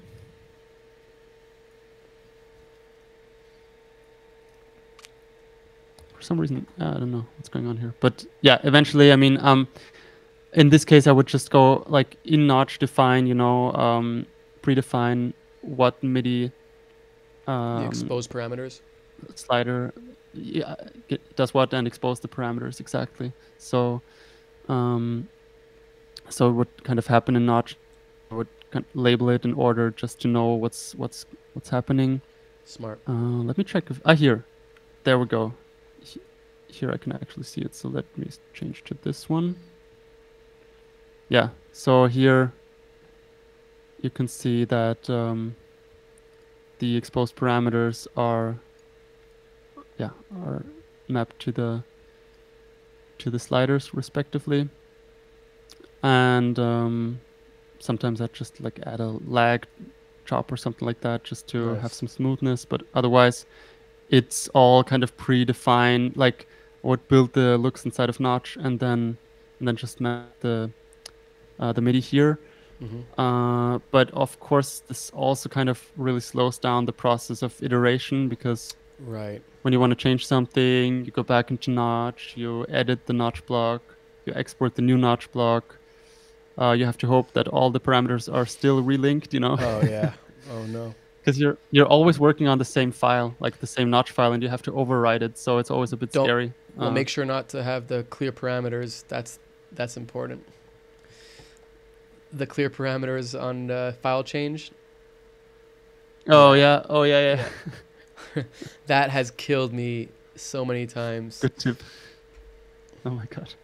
Especially on a show, like on a festival, you're like, you have like, I don't know, like 30 parameters, and the worst thing in the world is to be at a festival and map MIDI, because you're just like, I want to like make stuff, and then you're like stuck mapping MIDI, and then you make a change in the Notch block, update it, and all your fucking maps are gone. You're like, oh my god, like it's just the worst. Yeah, terrible. Yeah, inside of the patch from the So the files then basically send into either the A and B layer, and so it's it's always only the block that is currently selected is cooking.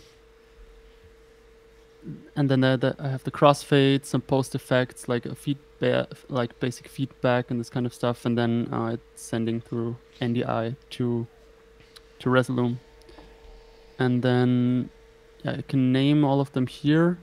And then if I go out of this is kind of my block section where I have all of my patches. And then in here, that's the UI. Nice. So here you can see the kind of the stats that we have like at the top right with the performance. Also this kind of live dot which indicates if the master is open, and it regulates the brightness. Nice. Nice. With the master fader, which is kind of useful.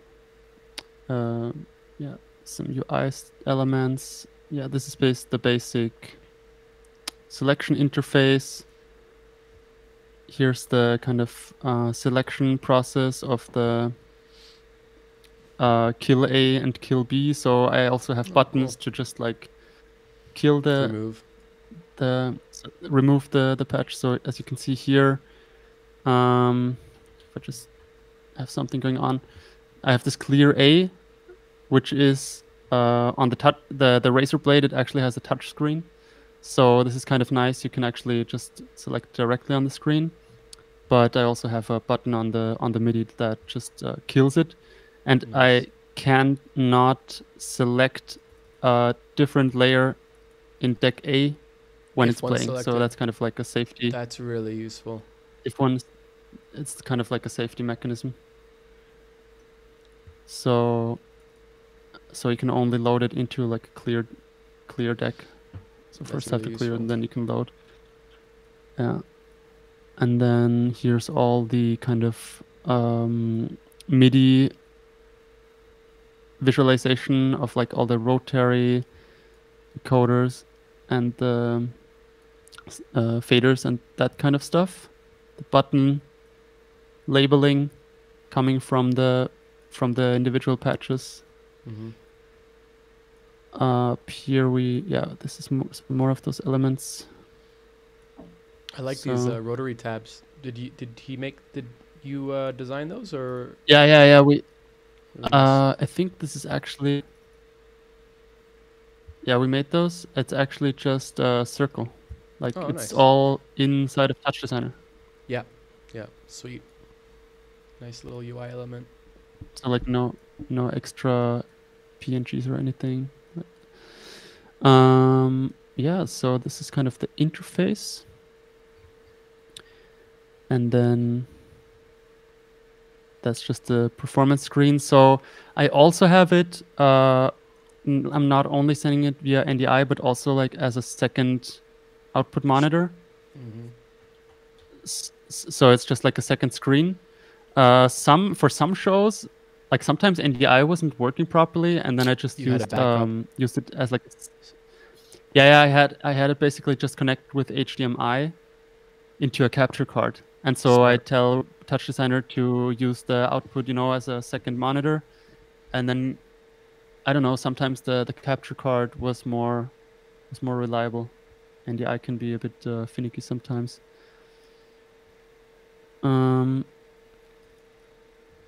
Here's the MIDI control for the APC. So all the sliders, rotaries, buttons, and then kind of collected for A and B. And also MIDI out, so you have the feedback on the controller itself. And then in the local, that's where I define the base resolution as global variables.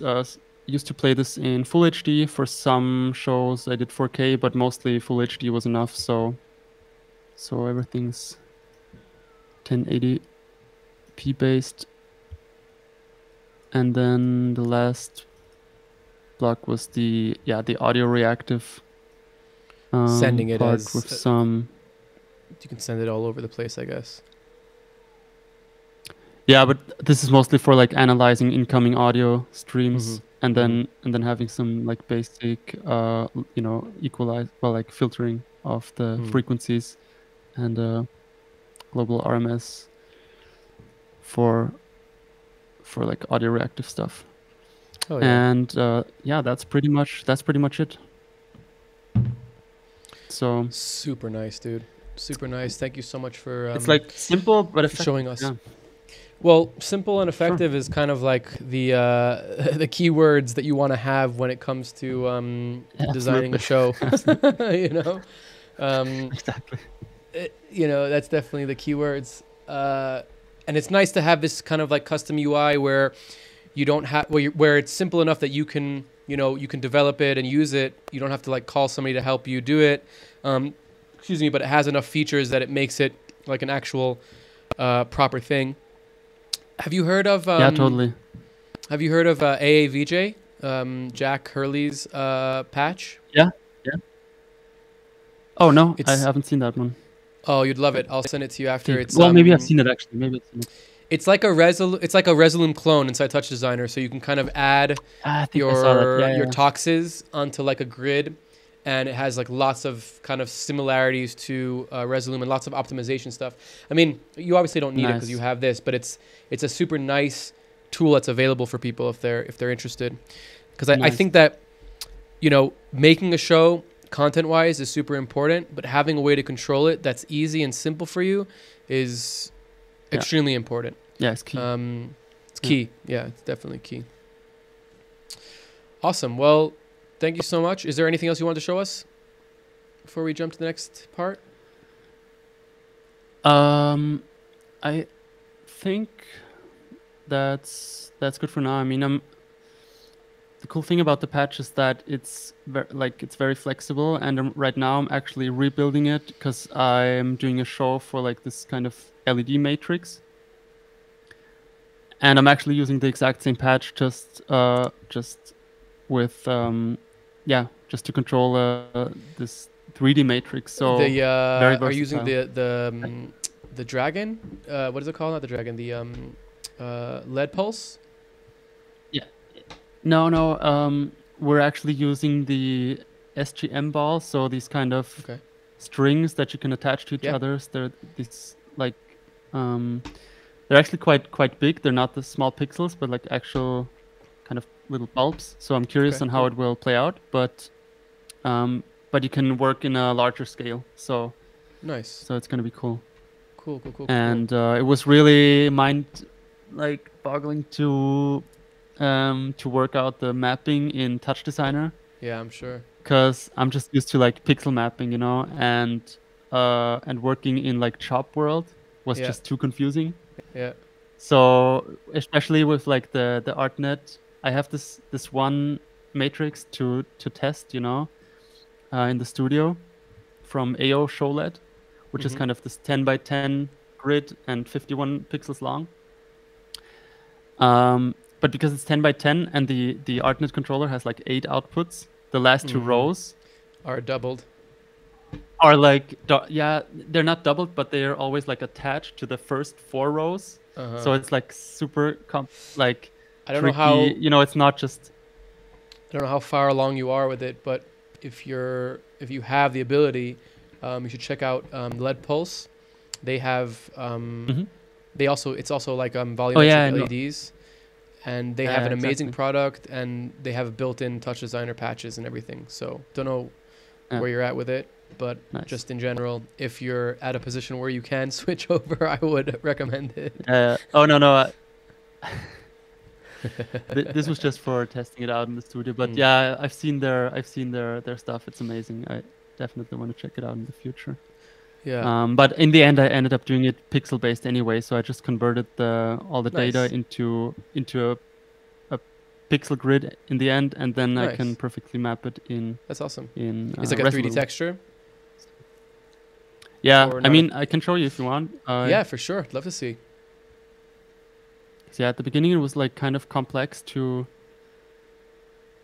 work it out in TouchDesigner with like the suddenly you're working in 3D space, but still have to convert it into To a 2D.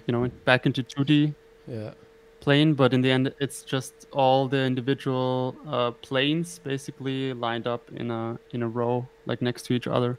So Nice. that kind of allows you to to have the best of both worlds, because you can work in 3D space, but then also work in 2D space, and you can still create some visuals in Resolume for the thing. Because if it's just a line Nice. going down, it doesn't won't matter. Right. Yeah. But it's not. Is it volumetric or it's more like Yeah, it's inside of TouchDesigner. It's volumetric. Gotcha. But you can But also then I'm send sending to the it pixel 2D map. stuff. I'm sending the pixel map out of TouchDesigner to Resolume again, so it's basically the exact same live setup, but for a like 3D matrix. So Super cool. for instance, here, Nice. okay, which is a good example? Something that's moving like this. Yeah, this isn't too bad, and yeah, so. And it have a little already has like visualizer. this visualization here. Nice. Yeah, exactly. That's awesome. So you can see what it kind of looks like. As a 2D. So It is kind like a of 3D some, texture. 3D. Yeah, it is 3D. So this is all kind of volumetric. I used the ray decay. Yeah. Yeah. He has a new rendering For right? that. Where it, So yeah, exactly. And you have this kind of point map render. yeah. And It spits it out into a here 3D you can texture, see- basically. exactly. But this is like a nice 2D map. Super nice. Because you give it input. So basically here I have the the SOP of the geometries, like the points of the LED Mm-hmm. as a SOP, and then this is converted into chop and then into top. And so here that's kind of like a UV layout of all the points. Nice. And so here you can see, this is like the first layer, the second layer, all the rows. And so that's a very, visual setup. But you can also, you input this into the point map render, which gives it the like position information. Mm-hmm. And then it renders the 3D data into that point map. Nice. So And then you can visualize apply it as a it. So previs. it's Yeah. exactly, that's just like the point render from the palette, Mm-hmm. where you input the point position and then the texture information. Nice. And that Nice. shows it as a As 3D. as 3D. That's super cool. Really nice And- solution you found. Yeah, I was super happy because it's just the best of both worlds, like the best of Yeah. all worlds, basically. Because I'm sending it to Resolume. There I can do the ArtNet pixel mapping, because that's just way more visual, and you Mhm. can still move stuff around and stuff and that, and then you can still do some Resolume content like basic lines or even chaser or that kind of stuff. Like slice Cool. delay is also going to be kind of volumetric, right? Because if you Right. delay the As it's going in. the layers, then it's also kind of volumetric effect. So Interesting. Super cool. Exciting. When is this show coming in? this is 25th of October in Oh. Hamburg. Oh, nice, dude. Yeah. Congratulations. Good luck. Looking forward to it. Kill it. It's gonna be soon. Yeah, thanks.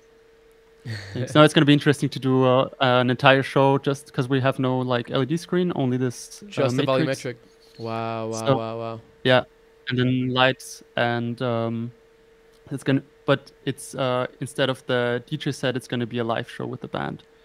Cool. So Super nice. it's with KND. So it's just like Nice. completely different approach. But it's gonna be really interesting to to work in a completely new context, medium. a new medium. Yeah, it's awesome, dude. Congratulations. You're doing such cool stuff. I'm so jealous, I must say. But I'm half joking, obviously. I'm very happy for you. Okay, so this is really great. Thank you again for showing us into a little bit of your workflows and kind of giving us a little bit of a sneak peek of what's to come. I'd love to kind of go into a little bit more of like, you know, esoterical kind of landscape. You kind of mentioned before that you're an introvert, and we kind of talked about kind of what that means to, like, you know, be in that kind of you know, that kind of archetype inside of the party space. But what is it like for you as a performer, you know, being kind of like in your own space while you're also, you know, kind of a conduit for this performance for so many people? Yeah, it's an interesting space because in general, like, as soon as I am in this, like, I mean, you know, I'm very passionate about stuff, and I think you can tell maybe, but Definitely. as soon as I'm like into the stuff, I really, yeah, as I mentioned, like, I kind of I get so much into it, and I blend out the environment around me, and it's always the case. Like, also, you know, with I was also teaching at university. No way. So yeah, like at the university I went to, actually, and there was the same thing. I was like, at first I was like, I couldn't even imagine, you know, giving a lecture to, you know, like a bunch of people, but every time, as soon as I, you know, start talking about the passion, it's just a flow, and it's just, you know, really, really smooth. And I think it's the same applies to, like, the, you know, working in the industry. It's like, I don't know, it just comes so naturally compared to everything else.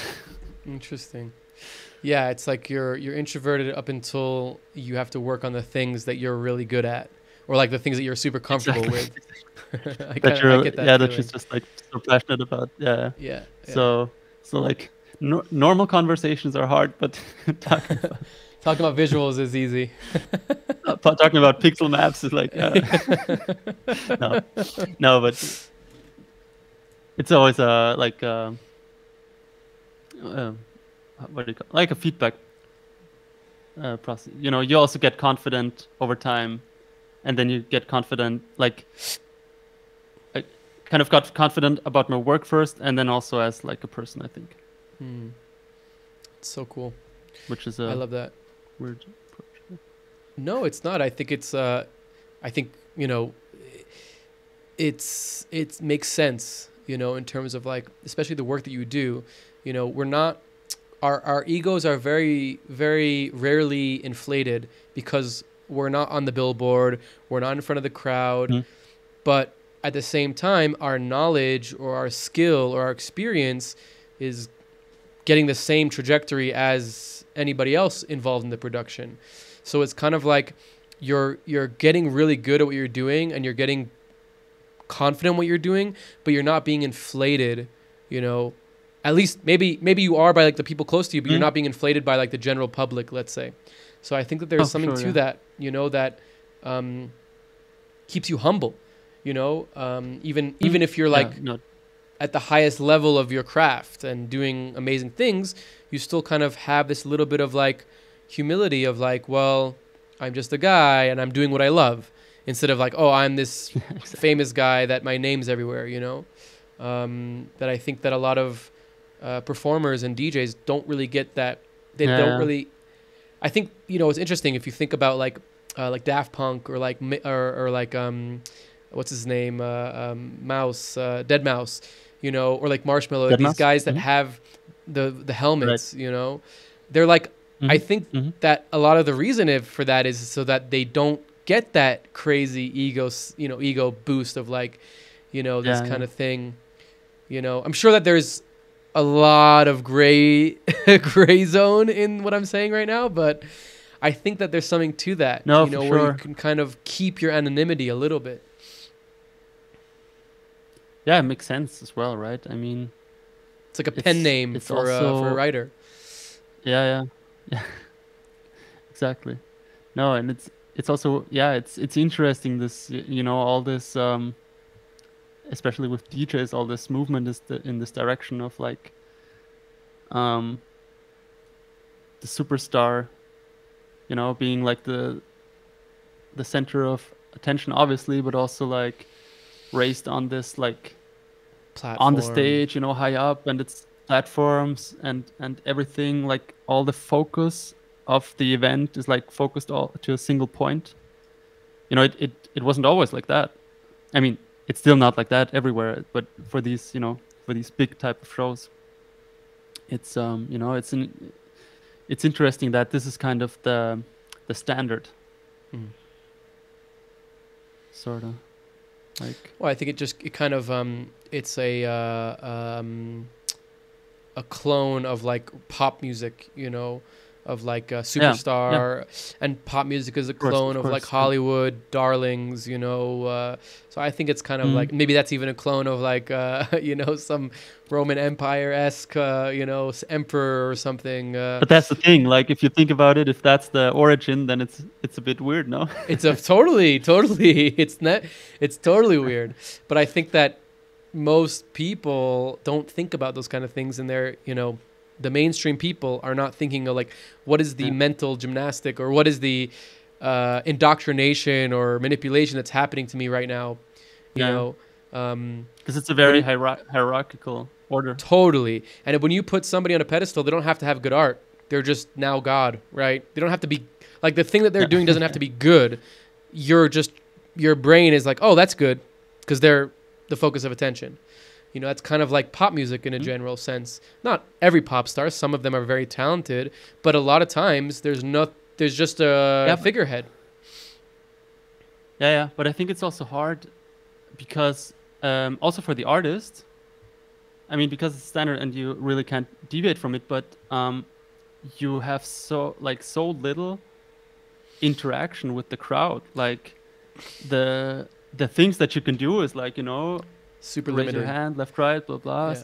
Super limiting, but you really lose this kind of connection to the crowd as well. Totally. So, you know, I think it's weird for both sides in some cases, for sure. 100%.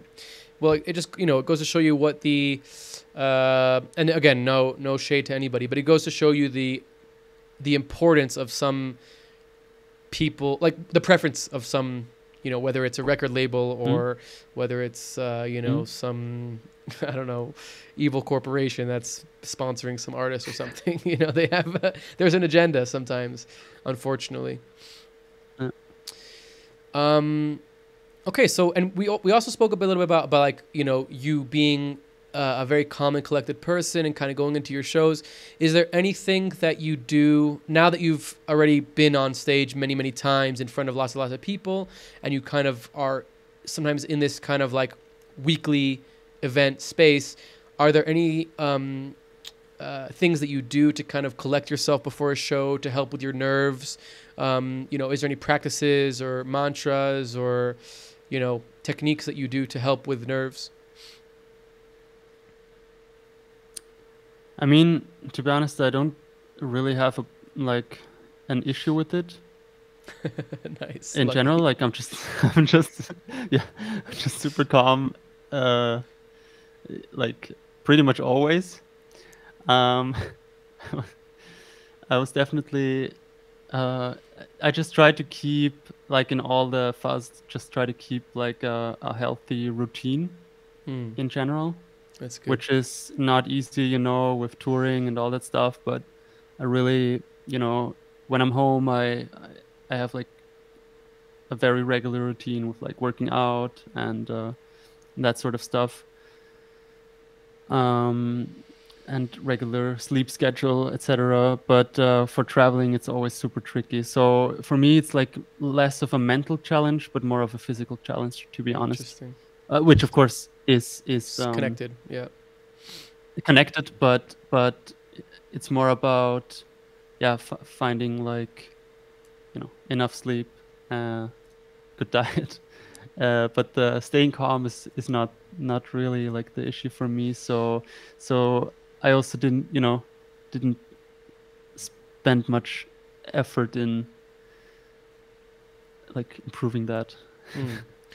That's great. I mean, you're lucky. I think that even as a calm person, so many things can go wrong in your show, you know, computers, LED processors, et cetera, that sometimes those, and yeah, obviously when you have a team, you know, those kind of things are a little bit, you have boundaries from those things, like the people have responsibilities. Yeah, exactly. You're a bit detached. Yeah, for sure. Detached from it. You know, like you come and everything's working, and the person that had all the stress kind of did it already. I think that's like, it's a nice thing to have.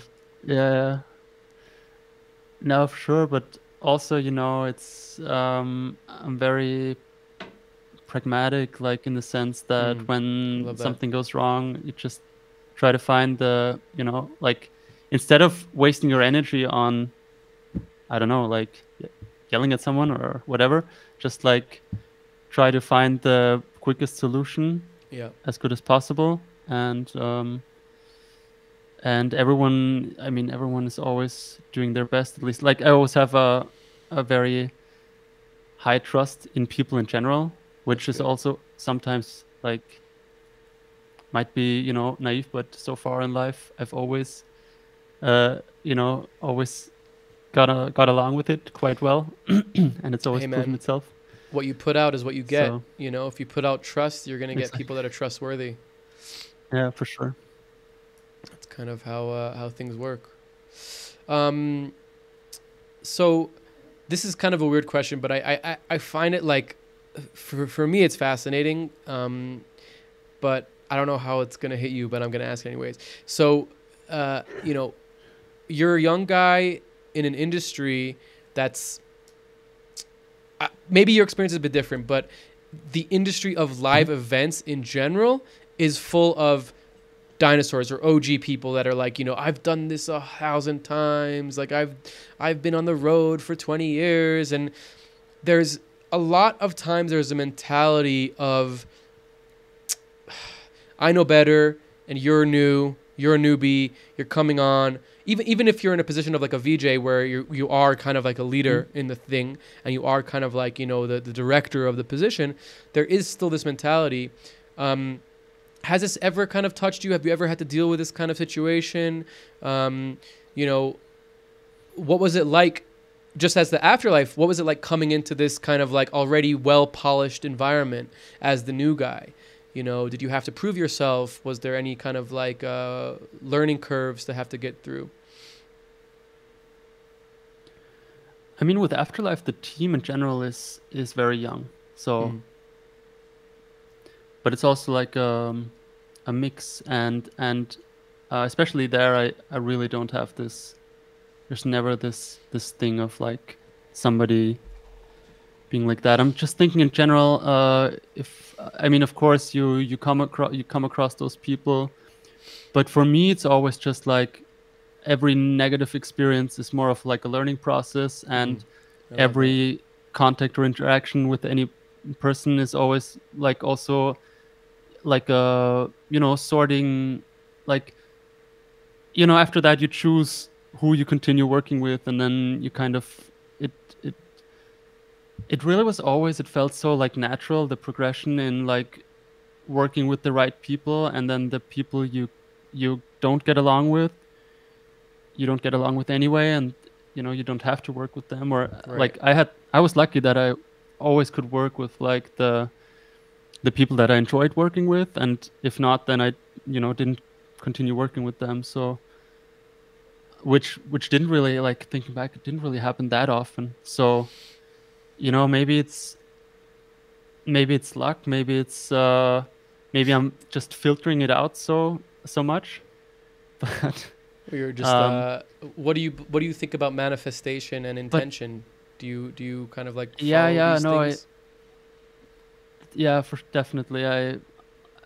I feel that oftentimes that like things are kind of manifesting, and I always like trust the process, you know, that it's gonna work out.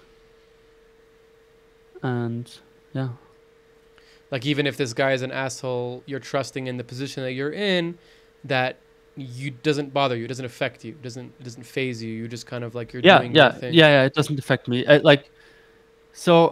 think I'm also good at. I think because I don't have such a strong, like, ego that I have to push through. It's very easy working with all kinds of people. Right. Because I can easily like, if someone else is taking over, I'm like, okay, do your thing. I do what you say, basically. Like, I don't go too strongly against it. Like, I'm always super, more like, try to avoid conflict. That's like definitely like also a negative. Because I'm just like avoiding conflict so much that oftentimes I always, pull back a lot. But if you can recognize it, then it's not necessarily negative. I think you'd probably fight for what you need to fight for, right? Like, in general, yes, but maybe sometimes not enough, Interesting. That's like the negative side of it, is maybe, sometimes you give in too easily, just for the sake of avoiding conflict. With yourself, will you be like that as well? Or with yourself, are you very strict, like you won't give up and you'll push yourself? Strict. Yeah, for sure. With yourself, you're strict. Like, I'm the only reason that can be like really, yeah.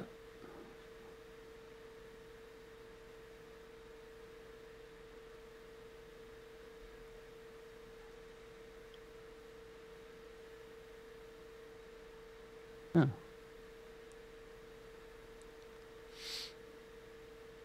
I see the cogs turning. Yeah, it's always thinking in like, then I'm always looking in a direction like upwards. I really like the your approach and the way your mind works. I think it's like also kind of speaks, your art kind of speaks that as well. It's very collected. It's very, I wouldn't call it minimalistic because I think it's actually very high end, but I think that there's like something in your aesthetic that is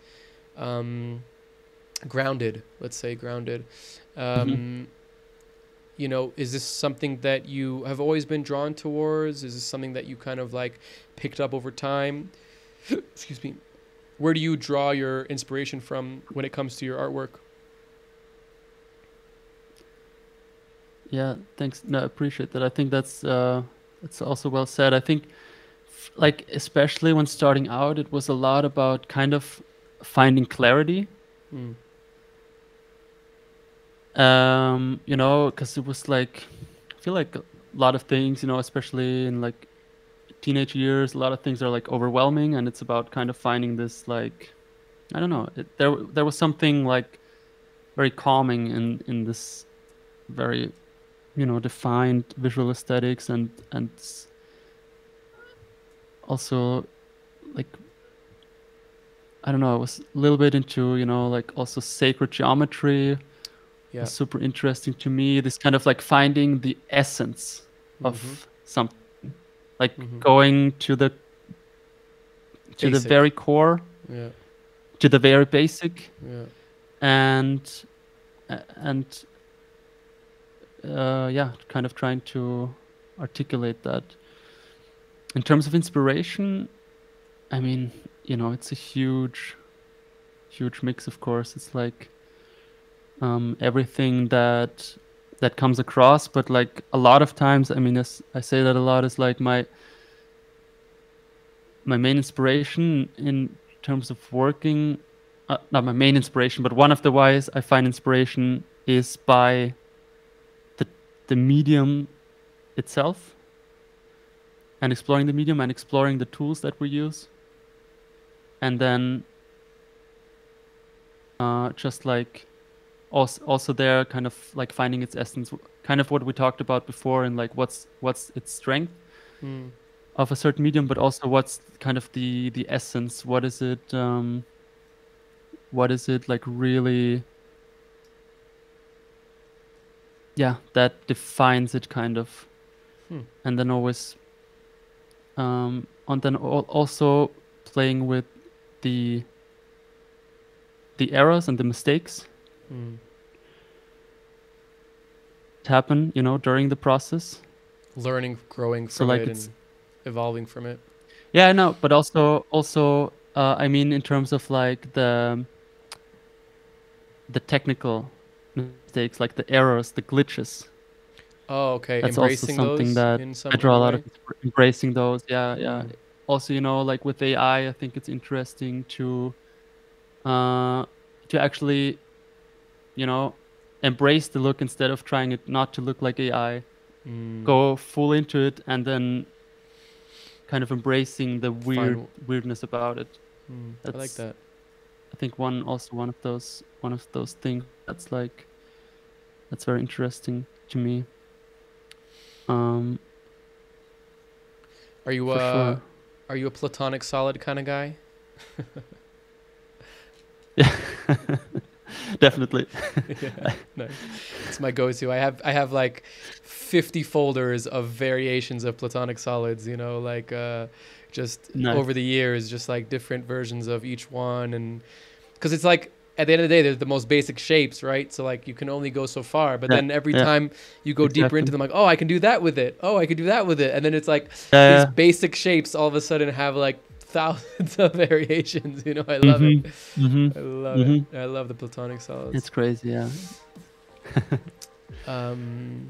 Well, Jascha, it was super nice to meet you and talk to you. You're a super fascinating guy, and really I feel inspired. You know, it's kind of like it's lovely to see people at the height of their game. You know, I don't want to say peak because I think that you're gonna get to lots of different types of peaks, but just seeing you kind of like you're so confident what you're doing, you do it so well, and the output is so good. You know, it's really lovely to kind of see you do it and be part of it for a moment. So congratulations, and thank you so much for coming on. I really, really appreciate it. Thank you so much. It's so great to be on, and great talk, great conversation.